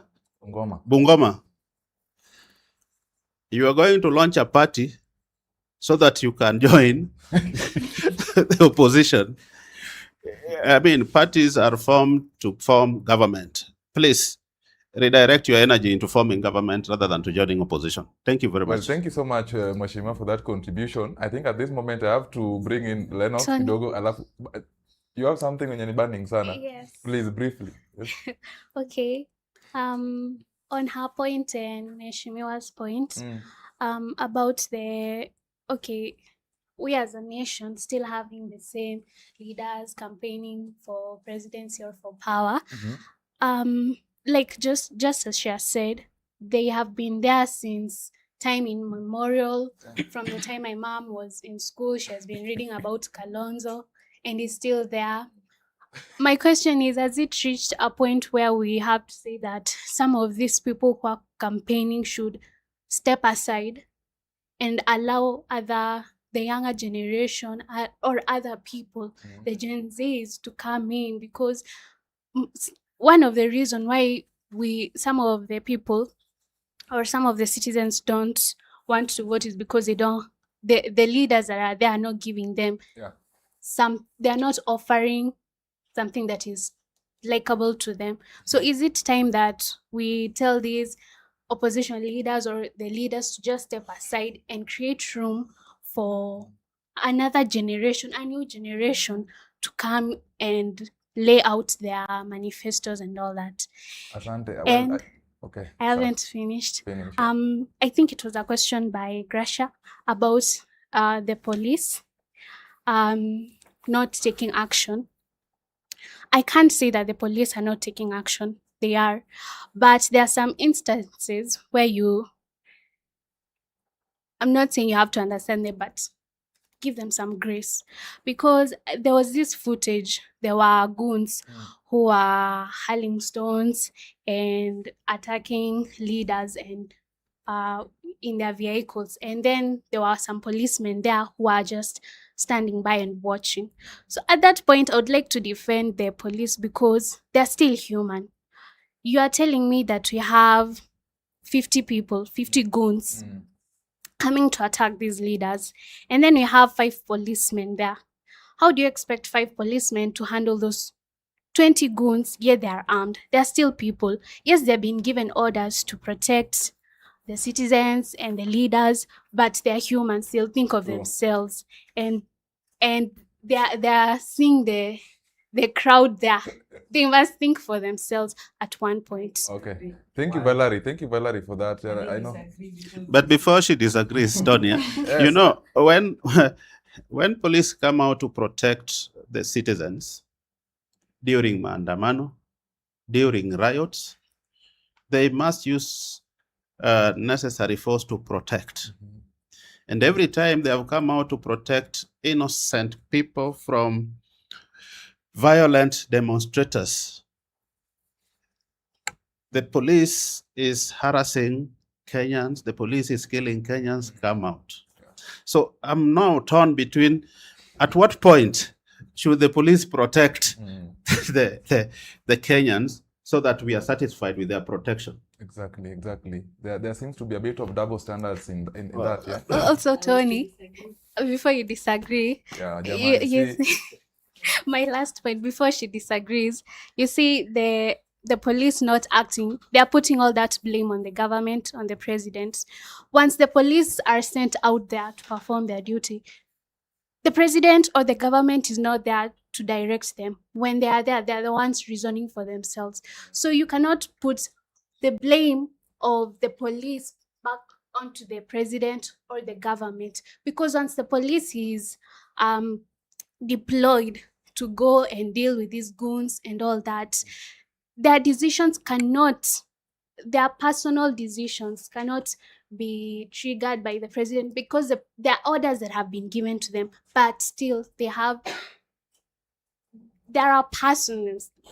That person, it's a person. I get your point. Can I answer now? But when they're there, please, you wanted to disagree they're reasoning for themselves.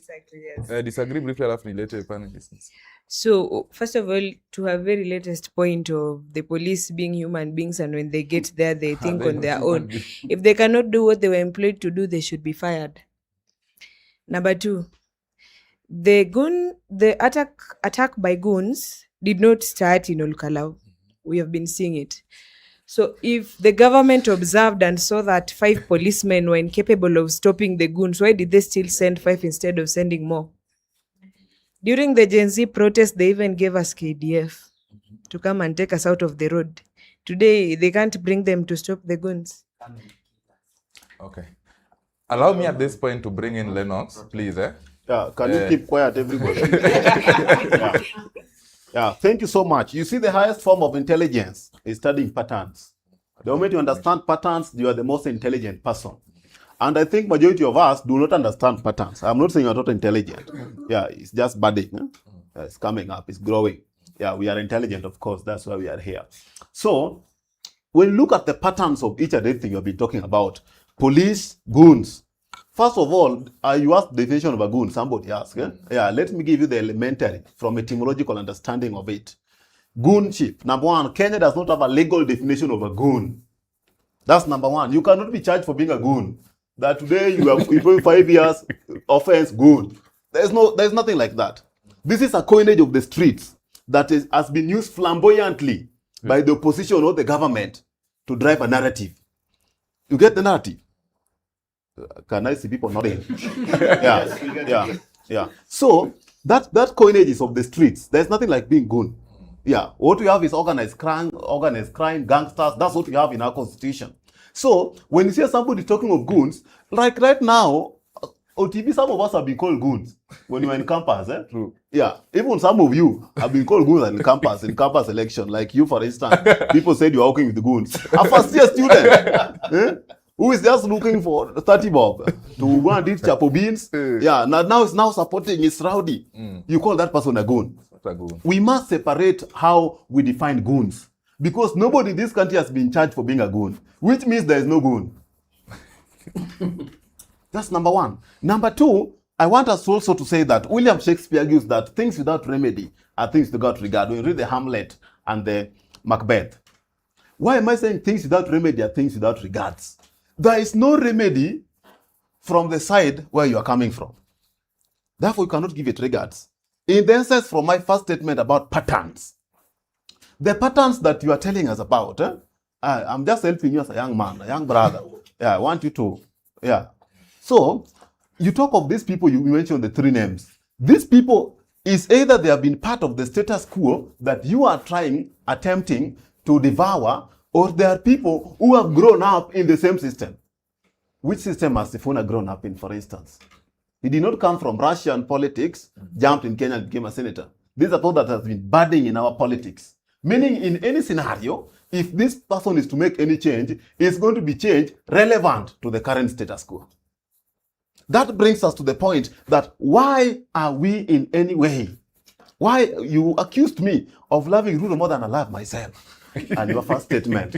Yeah, that is fallacious. Petito principe. Yeah, it's very unfair. So that we are in a conversation, there will be no chaos for here. Yeah, just intellectual arguments. Yeah, it's not possible, number one, in science to love a person more than you love yourself. It's not practical. Yeah. However, I do not love Ruto. That's number one. I just like his leadership. Yes, that's how it works. Yes. Number two, why am I saying that the Kalou elections in my first initial statement does not determine the global scale? You see, there's something called war and there's something called battle. You can win battles, but you can lose the war. And for instance, the opposition has lost a lot of battles. 9 battles out of 10. That means if a tendency of counting the average wars vis-a-vis the final scale, then it means they're losers. And we don't want to take that scenario. We want to have an integral country, homogeneous country, where people exercise democracy. For your information, OTB, yes, a person who gathers more votes is not a good person. The people who are voting you can be bad people. Absolutely. And it has happened in this country. People have voted very illegitimate leaders in terms of our chapter 3 constitution. Yeah. People who have been in charge of crime, like the Linda Moinchi people who have been in these cases, in this scenario, people who have presided over unprecedented looting spree, unprecedented extrajudicial killings, supporting with pressers, evidential that we have refused to look at. So the pattern system that of this country should really determine the decision a person is making. Myself, I never voted for this government. I voted for Raila Amolo Odinga. It's in the public domain. Yeah. But why am I now suddenly attempting to see the positive thing about this one? Because I've studied a pattern that for the very first time in a country, we have seen regional balances in terms of resources distribution, in terms of government delivery. That's a pattern I've studied. And I'm imagining that if this pattern can continue for the next time, for the next 5 years, for the next 10 years, then the country is going to have what we call an ultimate healing aura. And that is the vulnerability that we need to suffer from.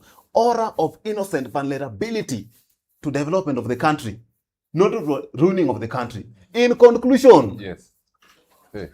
I would like to say too that the ultimate approach that a citizen, the main responsibility of a citizen in this country is not to be a peaceful person. No.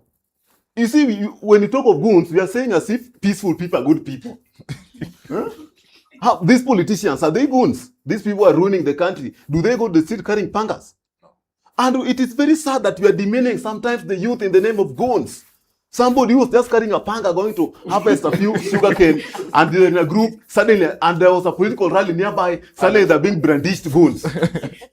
Simultaneously, police officers was also going that same trajectory. The police are protecting goons. No, can we be analytical enough? We are too young. We are very young, we can think.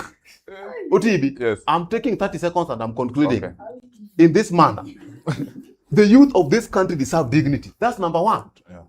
It cannot be that when you are excited and you want to walk in a group, we want to cheer our person, and then suddenly there's a clash of other people, which is average in all political scenes. These are people who are guided by emotions of love towards their person or hatred towards the opponent.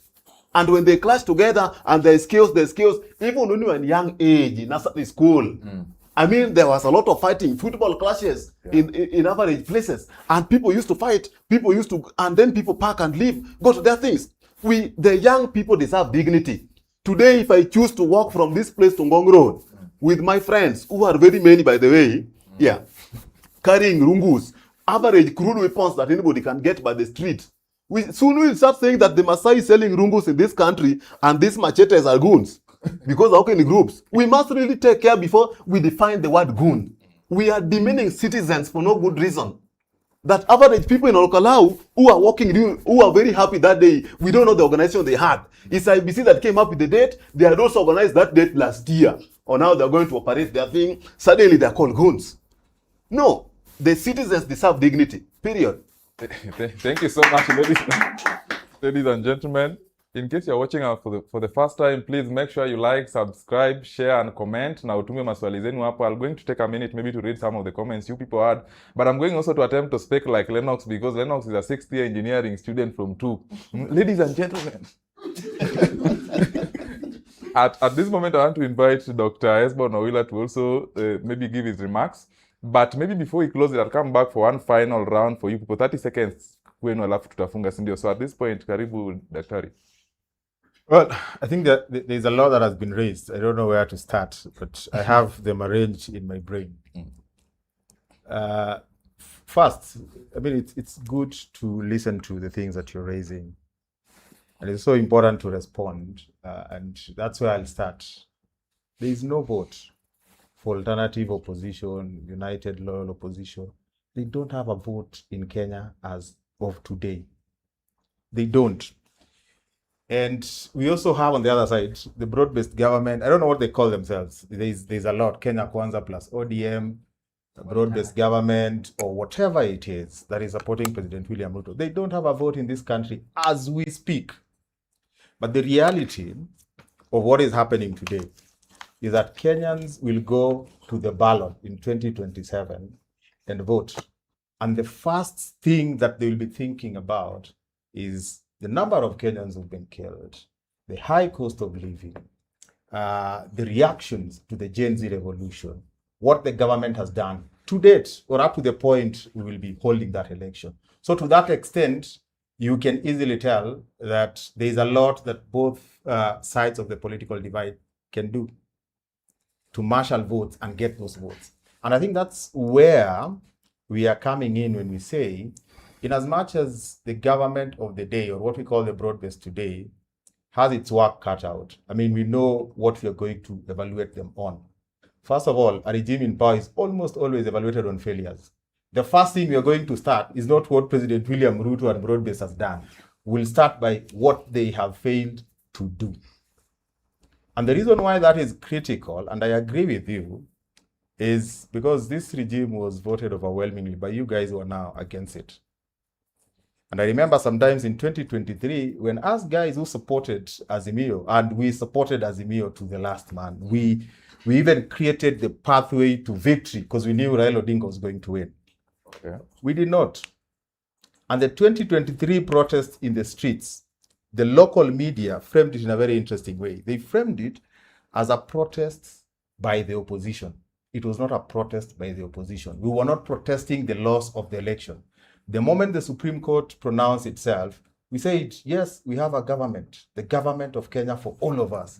The protests were for the high cost of living, the way life had changed. And all Kenyans came out, regardless of who they had voted for. And I remember he said in one of the national TV's morning breakfast show that these 2023 protests are not by us guys in Azimio, or by us guys in Azimio. We are leading it. We're on the forefront. Raila Odinga even boarded a matatu when Rigiji said that, you know, if Raila is man enough, let him come to CBD. He came. The same Rigiji that you're supporting right now. But the reality then was all Kenyans were disenfranchised because of the expectations we had. It is only that it is Azimio guys who came out and they were leading it. You guys were at home. And I made a prediction that the day the people who voted for this government will be tired of this government, it will be a state of pell-mell. It happened in 2024. Because in 2024, some of us who supported Azimio and voted for Azimio, we never came to the streets. It is you, Gen Zs, who when President Uhuru Kenyatta was warning you, you said, Atupangwingwi, and you're jumping all over the place. So, if today we are talking about the opposition providing an alternative, and me, I don't have a problem with them being there because all these guys have always been there. All of them, you cannot discriminate. So if today we are talking about the opposition getting this power from broad-based, it cannot be because they are the opposition. It has to be because they have something for us. And let me tell you, the conversations that you hear here is not because people are already sold out on the broad-based regime. It is because the opposition has not sold anything to us. The mere fact that we are all tired of something does not necessarily mean that we are together. They've got to offer an alternative. Now, that alternative is not what they've not offered. And let me combine my response to you to something Mwalimu raised. Mwalimu talked about the legacy media, that the media has been weaponized against this regime. It's a very interesting statement to make. And I'm saying that as a media professor. The reason why I'm saying that, if there's anyone who can weaponize the media, it is the government of the day. It is the only entity with resources. So if the media is tired of this government and they are thinking that the media is up front against this regime, it is because of the regime, not because of the media. So there is two things. That if the government has failed to let us know what they are doing, that is in our interest, so much so that they endear themselves to us, it is not the media's problem. If anything, the government needs the media more if they're doing the right thing. Because then the media is the platform that the public will get to understand what the government is doing that is in our interest. But that same platform has been used by the people's loyal opposition led by Rigathi Gachagua to tell us everything bad about this government until we are tired. Now we want to listen to, now what is the alternative? That is what we are missing. So when you go launching your political party, and I'm happy, you know, Linda Mwananchi is a movement to nowhere. For them to seize power, they must be anchored in a political party. And then we'll have to ask that political party, what is in it for us? What do you have to offer? That is where the vote is. But as it is right now, there is no vote for the people's alternative government or whatever you guys want to call it. And I will repeat, because I strongly believe that the moment they settle on one candidate, it will be impossible to transfer the candidates who will not have that ticket, to transfer the supporters of the candidates who will not have that ticket to that one individual candidate. Just look at it this way. You don't have Sifuna featuring in that ticket. How are you going to convince a young man from Suna East who believed so much in Sifuna that all of a sudden the Messiah is Rigiji? But if you can craft that, then you can galvanize every other Sifuna supporter, every other Kalonzo supporter behind Gigi. And that is where the bulk of the problem is. And I can tell you, Kenyans are not seeing the opposition having the capacity to do that, to galvanize all this support towards a common cause that would convince them to wake up in the morning and say, this regime of President William Ruto is a one-term regime. Okay. But let me just talk about the goon culture, because I think it's been mentioned here. Terms cannot be defined, the way we used to define things in high school, or I think most of the terms have indicators. And the goonism culture has indicators. To me, it is this culture that has emerged, this culture that has replaced debate with fear. That you go to political rallies, people are no longer debating. People are afraid. This culture that has replaced persuasion with intimidation. That no one is out to persuade you to listen to their points of view.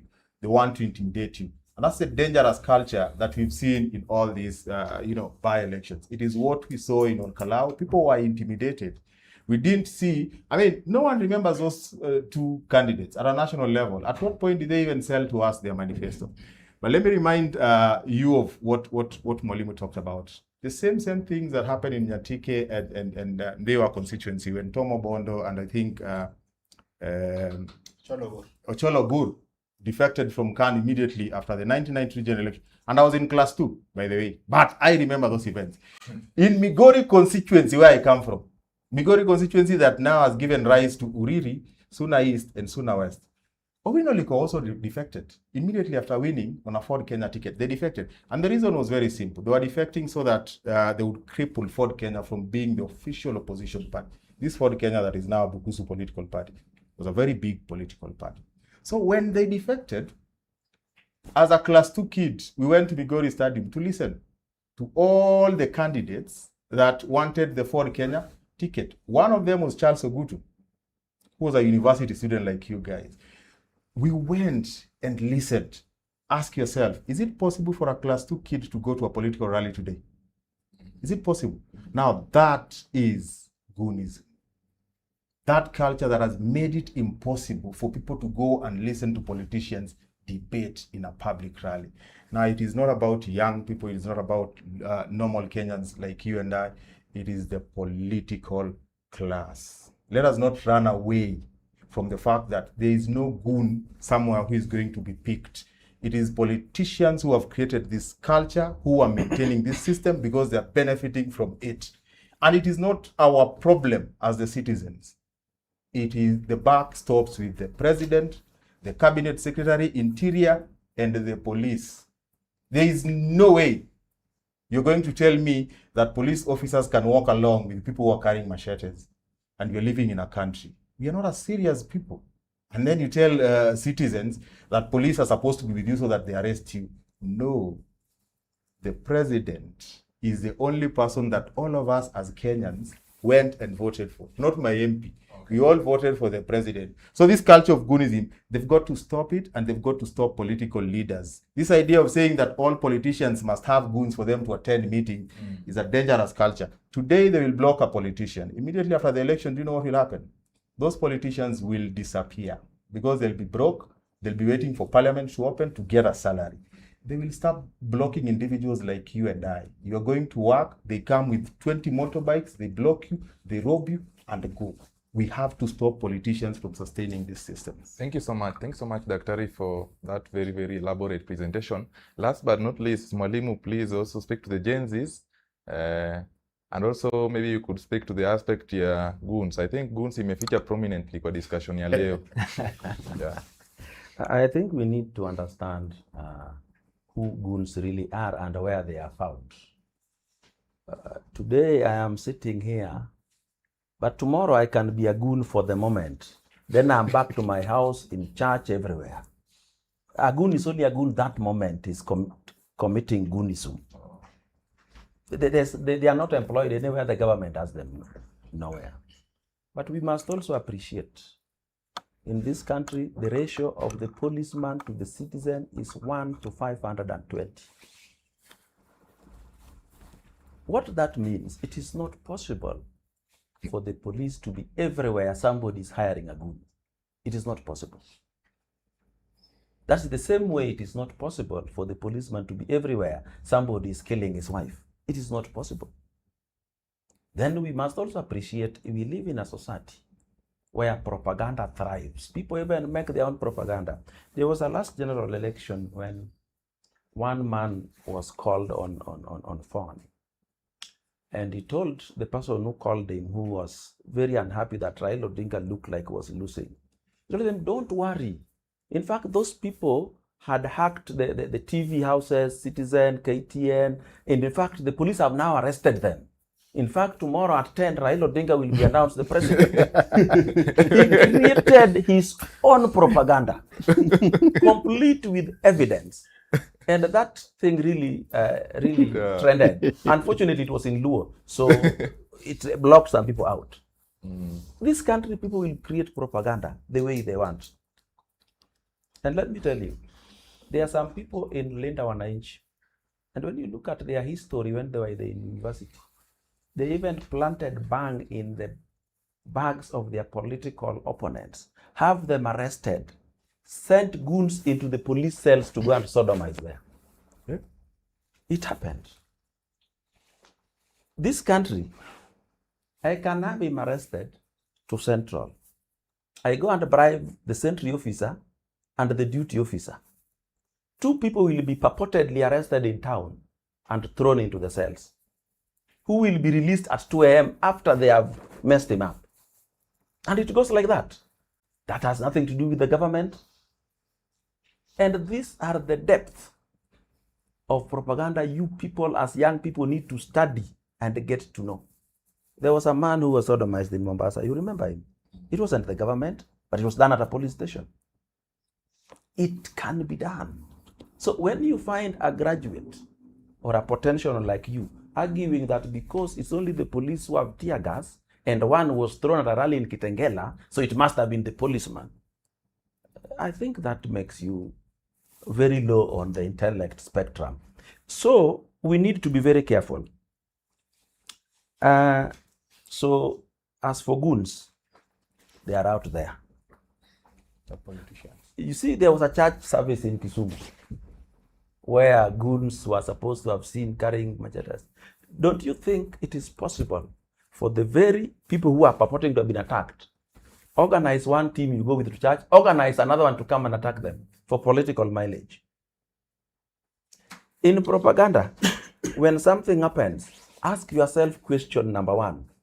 Who between the political formations stood to gain the most? With those goons attacking a church in Kisumu, was the government standing to gain the most politically, or the leaders who are there? Who stood to gain the most? That is the person who hired both groups. Do not call the government in. And before you learn to see things that way, you are not a politician. Politicians have killed their own chief campaigners and relatives to win an election. And there is nowhere ordinary folk will even suspect them. Politicians. Politicians have stoned their own vehicles. Recently, there was a car that was purportedly having been fired a bullet onto, and there was a photo of the canister on that hole on the car. That canister which was on the hole of the car normally is supposed to drop where the gun is. It cannot go with the bullet. You know it. Those canisters are such that between that and the bullet there's a powder. That powder explodes, that canister drops here, and the bullet goes. So if you find that canister on the what is supposed to have been hit, you are a fool. And Kenyans believed. The guy was shot. Look, a bullet was found there. That is not a bullet. It was a canister. So be sensitive and active to see propaganda. Goons in this country have been there since a man called Oile, you are not yet born. Since Jomo Kenyatta, they were there. Who we should talk about is who hires them and for what ends. And if you want to know who has hired them, who has gained most politically, who has gained more people on their side. Even the government have brilliant people. And we know if you do this, you will lose people. If you do this, you will gain them. Okay. There is a propaganda that has been going on which I wanted to know. there's an impression that the Kikuyu, which now they choose to call Mount Kenya, have 6.2 million votes, 7. In the last general election, the whole of Mount Kenya, including Meru, Embu, and Nakuru all the way, had a total of 3.5 million votes. Total. Cast. All that. But Rigathi is telling us that they gave Ruto 4.7 million votes. And if you are a scholar and you have not seen that lie, then you'll never see any. Do not be cheated. Normally, there is something in propaganda called the bandwagon effect. Everybody wants to be on the winning side. So they are creating that so that you join them. They are many. They are going to win. And this time round, you saw what happened in Bere, which is not entirely Kikuyu. They lost. All Kalou, they won because it was purely Kikuyu. So you be very careful about being lied to that these people have many votes, and if they have left Ruto is going to lose. Remember, in 1997, Moi was not supported by the Kikuyu, he was not supported by the Luo, he was not supported by but he still won. Though that time it was not 50+1. So be very careful. Other Kenyans are also there. The Mount Kenya people are not the only Kenyans. And also know, the use of the word Mount Kenya and Murima is supposed to lead you into thinking that the whole of Mount Kenya is Kikuyu. It is not. It has other communities who also wants to be president, and they can't afford to accept that one community always leads. Next, there are some things in politics called glittering generalities, like the one you see Orengo, Sifuna, Kalonzo use. Today, Kalonzo posted something that together we will komboa Kenya. Kalonzo want to compare Kenya today. When Kenya was being colonized, where was he? Because he has been in that government of Kenya and he thought it was good. Who is this who colonized Kenya? And at what point in time? And if it is Ruto, isn't Ruto going to have an election next year? So why should we go to fight to komboa Kenya? Let us not think of Kalonzo Musyoka as an alternative to anybody, because he has been up to as high as a DP. If there was any change required in Kenya, he would have changed it. The only bill he ever took to parliament was one to ban the Nation Media Group from attending parliamentary proceedings. That is what he ever did. So he cannot be an alternative. This man called Matiang'i took one Miguna born in Ahero, went to school in Ahero, went to University of Nairobi, and took him to Canada that he was a Canadian against a coast order. And you think he will not repeat that when he becomes president? This is one guy who woke up in the morning and said all school buses will be yellow without public participation. So he woke up one day and changed the police uniform. Because of a tender. He got up one day and some mere parliamentarians, these Wakina Sifunas, like they were children. And you think he will be different.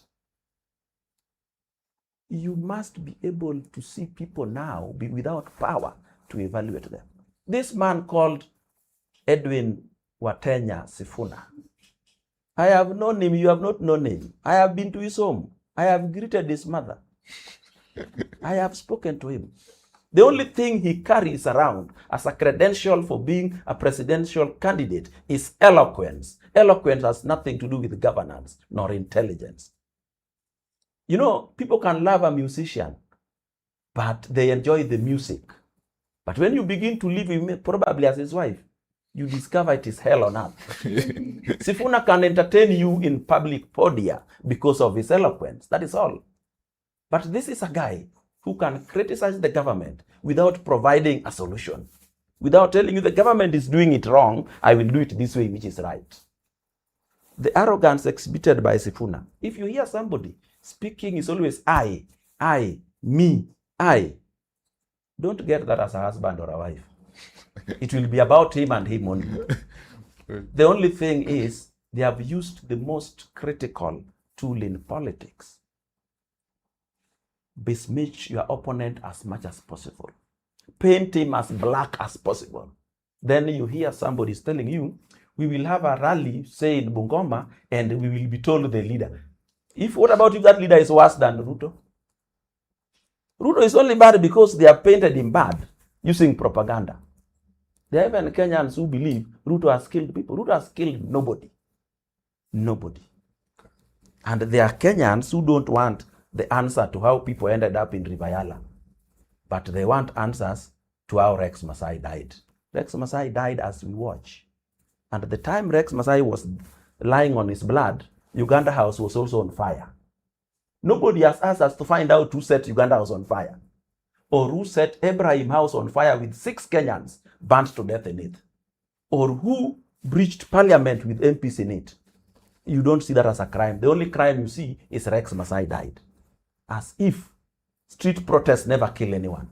People die in street protest if they change from peaceful and unarmed into violent and buildings burning, because the police under standing orders are supposed to protect life and property using those guns. And they are not protecting life and property using those guns from foreigners, from the very Kenyans taking away those lives, from the very Kenyans destroying those properties. And Rex Masai was such one. I know Rex Masai is very painful to many people, but so is Baby Pendo. Baby Pendo was a child who knew nothing, did not go to the streets, did not leave their house, did not leave the mother's breasts, but was not even shot, bludgeoned. A bullet can go stray, but not a bludgeon. There was a girl called Rachel Mudhoni Wandeto. Her mistake was painting the photograph or the tattoo of Ruto on herself. Rigathi had told the Kikuyu, anybody who supports Ruto ni msaliti, and sisi wa Kikuyu, we don't forgive usaliti. So, isn't that not direct order?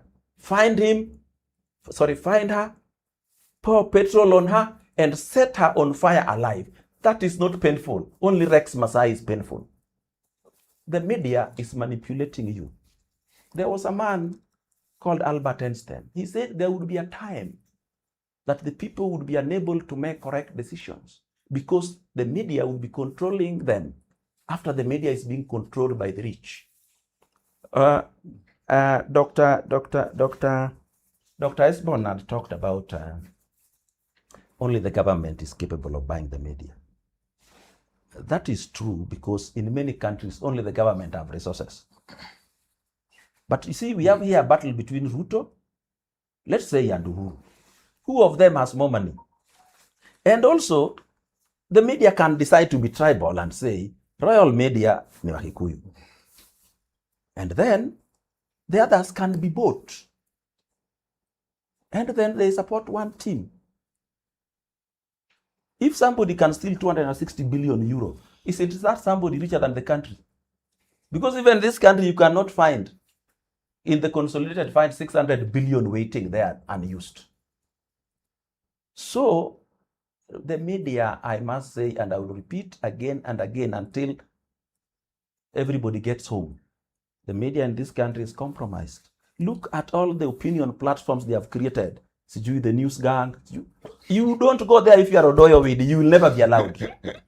Fixing the nation, you don't go there if you are Odoyo Widi, you don't go. You go there either if you are going to be moderate, or you are inability to express yourself, or you are anti-Ruto. That is when you go there. The boys who are supposedly having been kidnapped during the last 25th June protests, Citizen TV went and collected them from all over and took all the 4 of them to a show the night before the Sabasaba to promote Sabasaba. I have never seen any media house create a program where the performance of the government is evaluated based on projects because they know they can't. This Edwin Sifuna you are praising here went here to Uhuru Park and told Kenyans that those projects William Ruto is doing is not development. Didn't he say that here at Uhuru Park? So, I know many of you say you are taxpayers' money. A president who uses your taxpayers' money to build roads and one who takes all of it without using that, who is better? Where was Uhuru taking our money? So don't bring that argument of Orengo. It is cheap. Actually, that's our taxpayers' money. The reason why we are evaluating presidential candidates is who has used our taxpayer well to our benefit.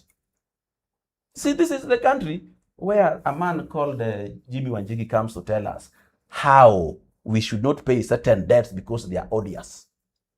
But he doesn't tell you a debt only qualifies to be odious if the lender knew that it was not going to be used for the benefit of the people.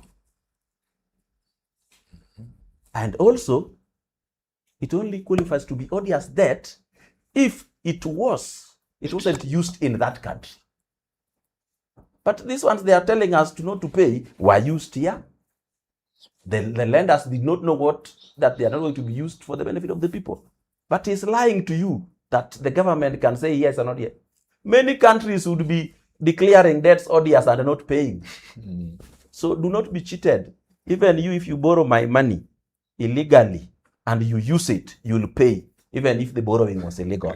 That is the law in Kenya today. So I know, Tony, you want to go away.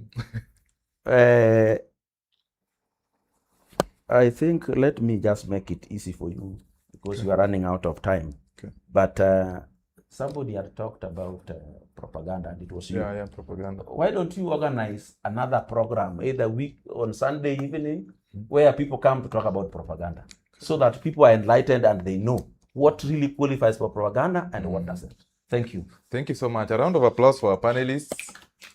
Yes, clock by the way. So how many of us know REDRING is a democratic you have something, because I really want us to... No, give him a chance. You know, he's only one and he's defending a very large community. Sema, bro.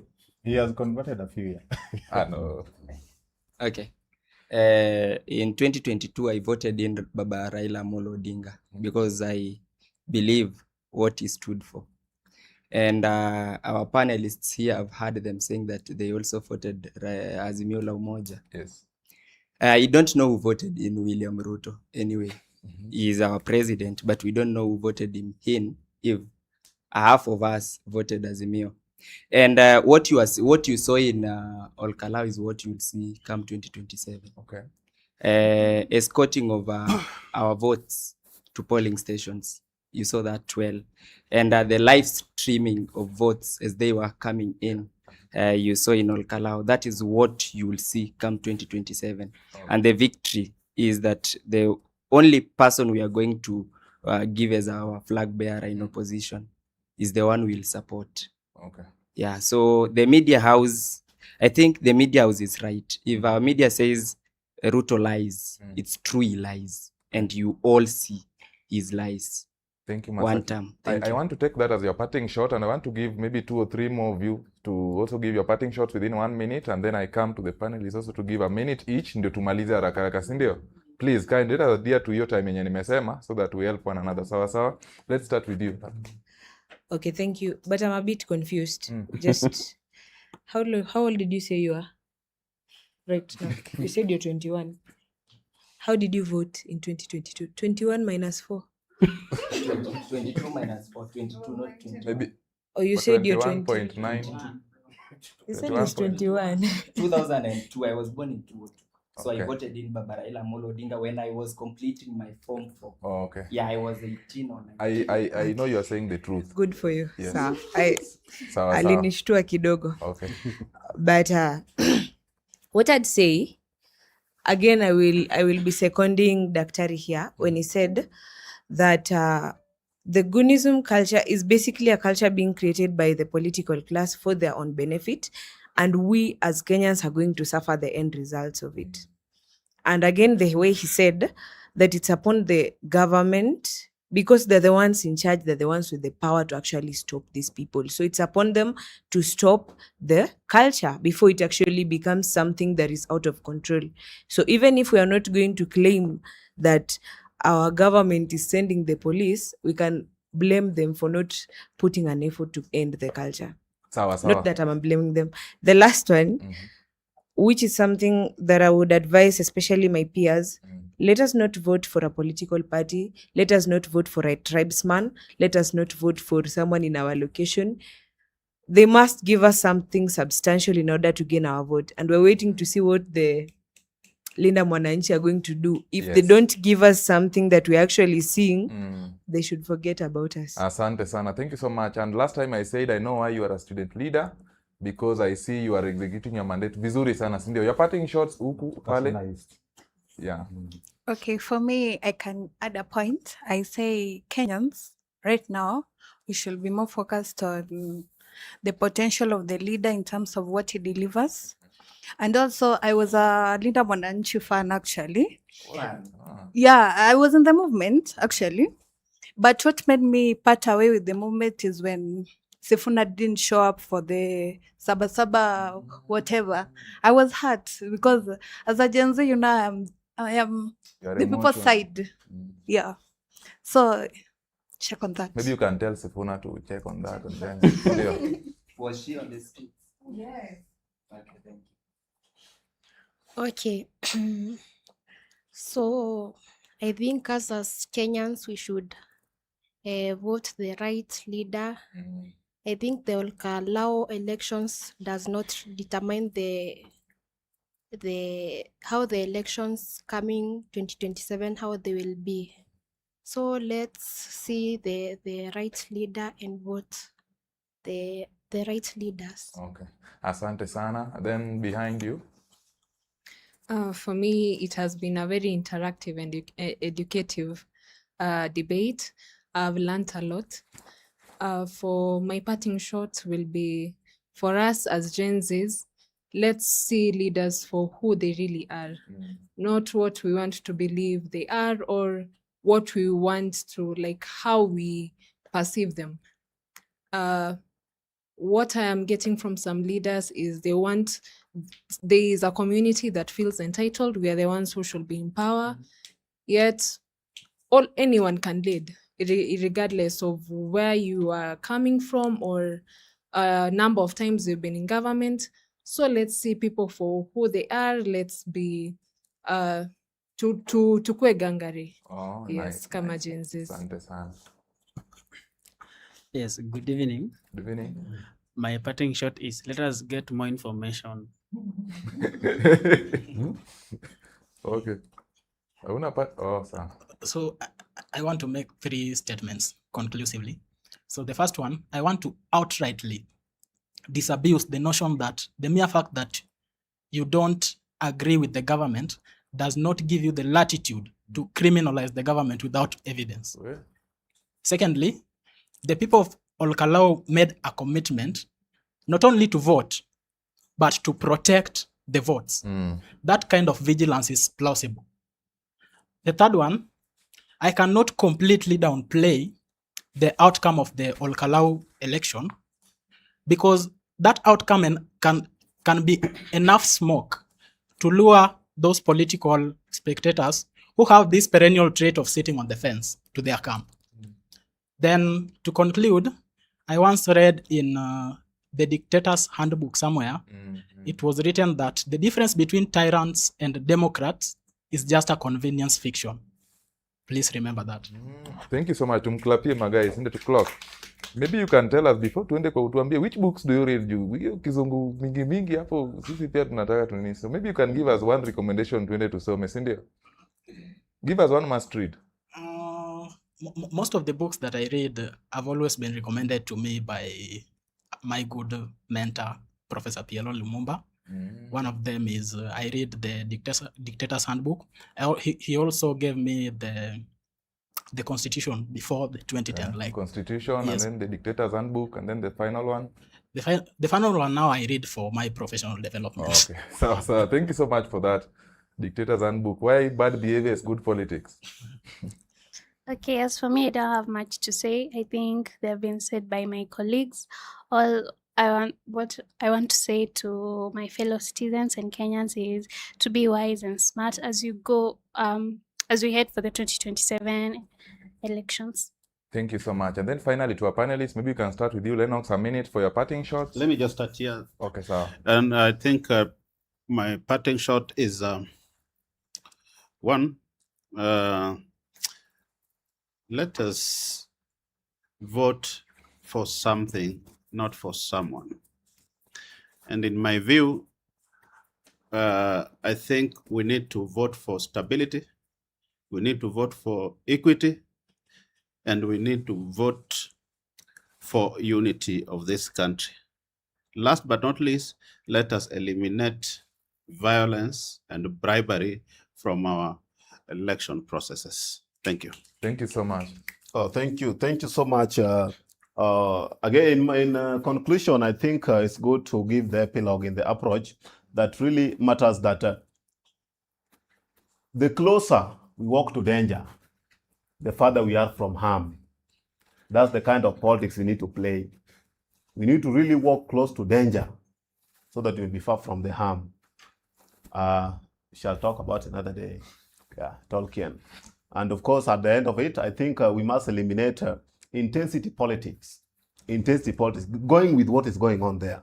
Let us embrace consistency in terms of our political approach. If we engage in that one, we are going to have sustainable development or sustainable destruction. Asante Let us choose. Thank you so much, Lennox. And then right next to Lennox, Daktari, karibu. I think I have three things to say. One, we are moving into a very interesting campaign period where most Kenyans are interested in issues, substantive issues that both sides of the political divide have. And the critical thing I expect from the opposition, because they are very critical in the run-up to the election, they provide that alternative, are conversations around what is in it for Kenyans, what is it that they have for us.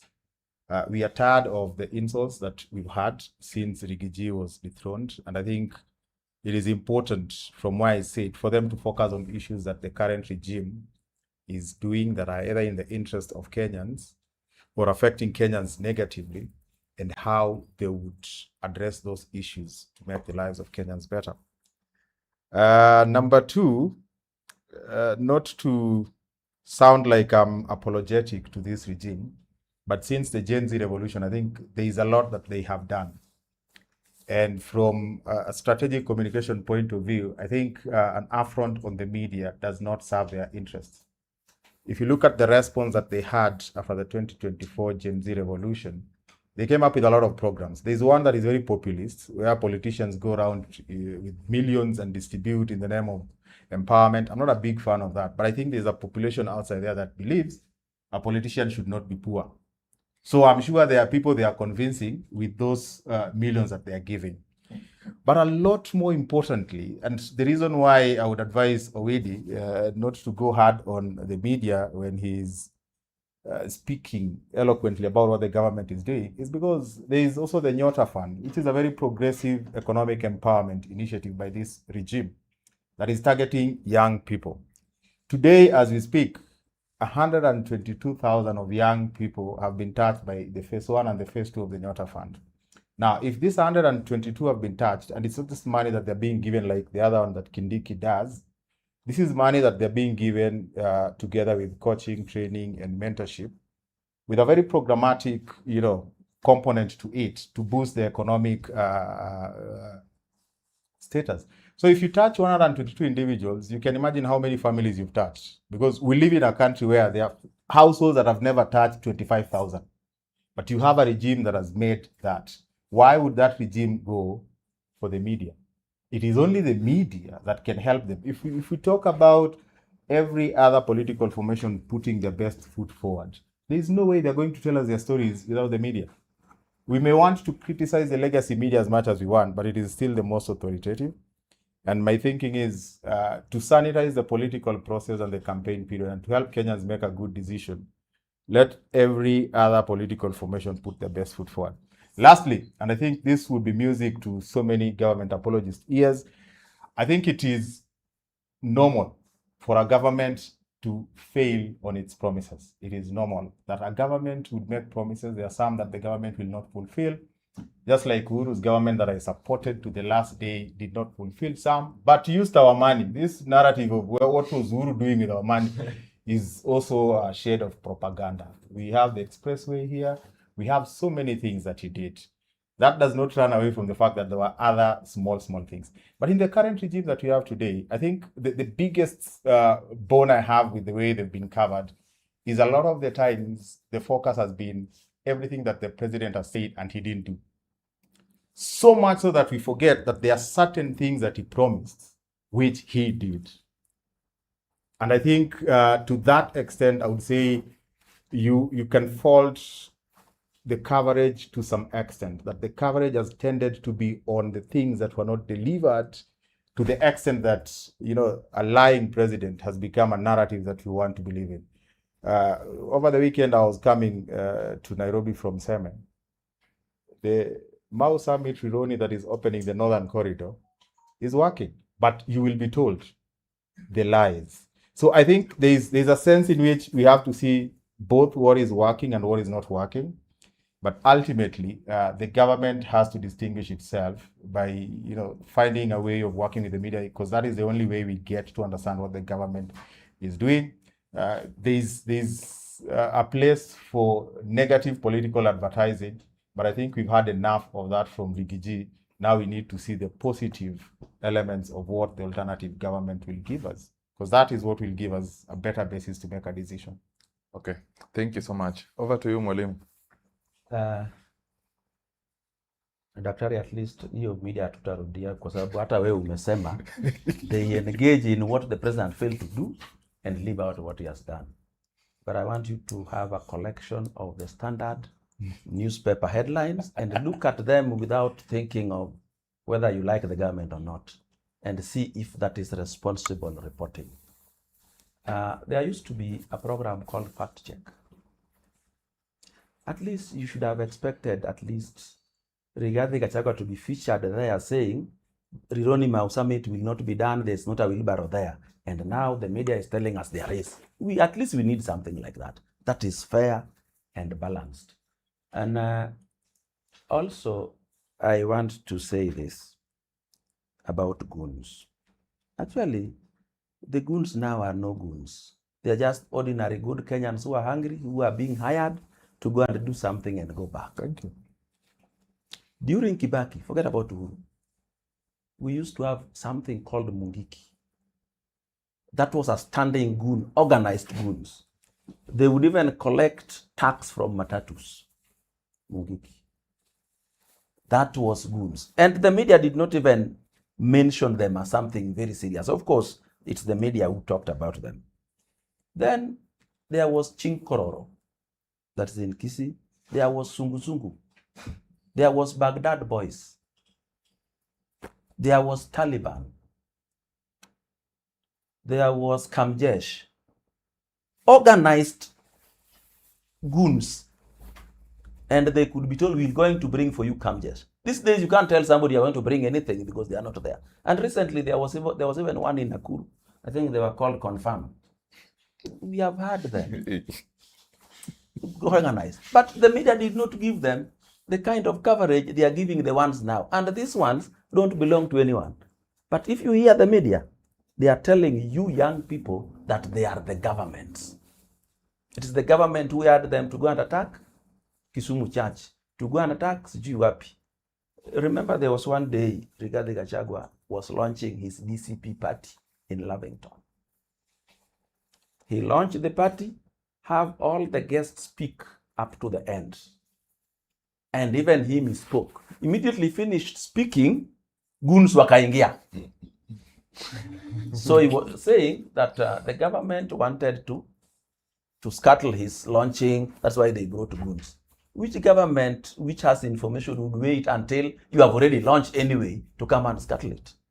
So it is upon us to look at things critically and to see what is bad and what is right and what is good.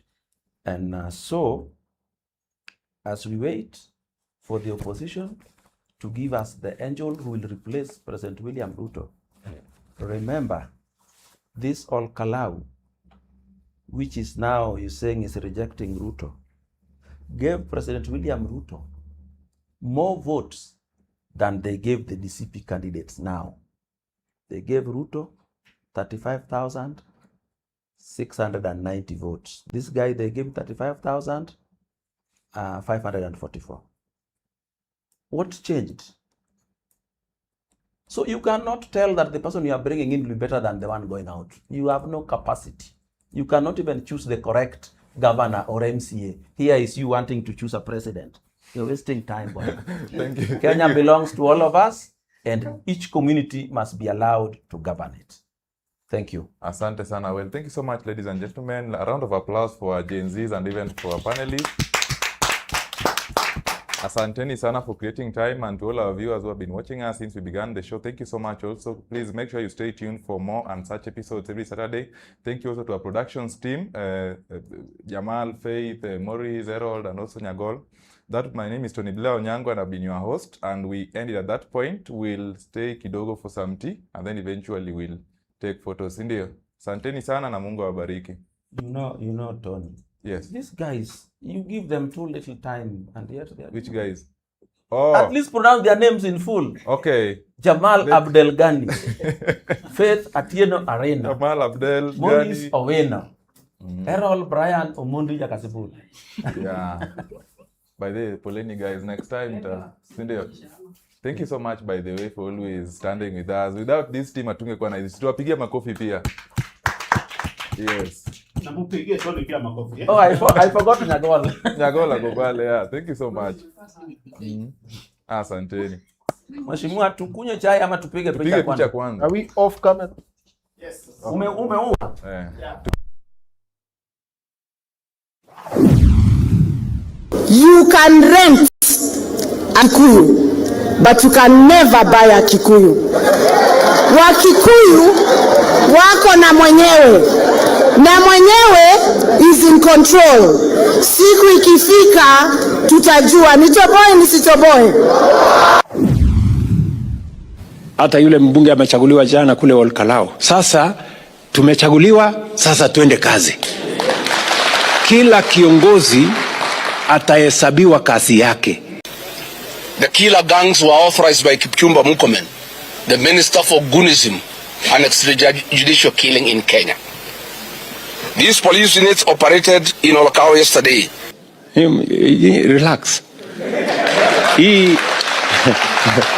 Hii siasa, sisi ndio mafundi wa hii kitu. Hii siasa tunajua kuitengeneza siasa vizuri. Hapa mbele sasa kiwanja itakuwa wazi. Tutakutana kwa kiwanja. Yes. Ama gani? Yes.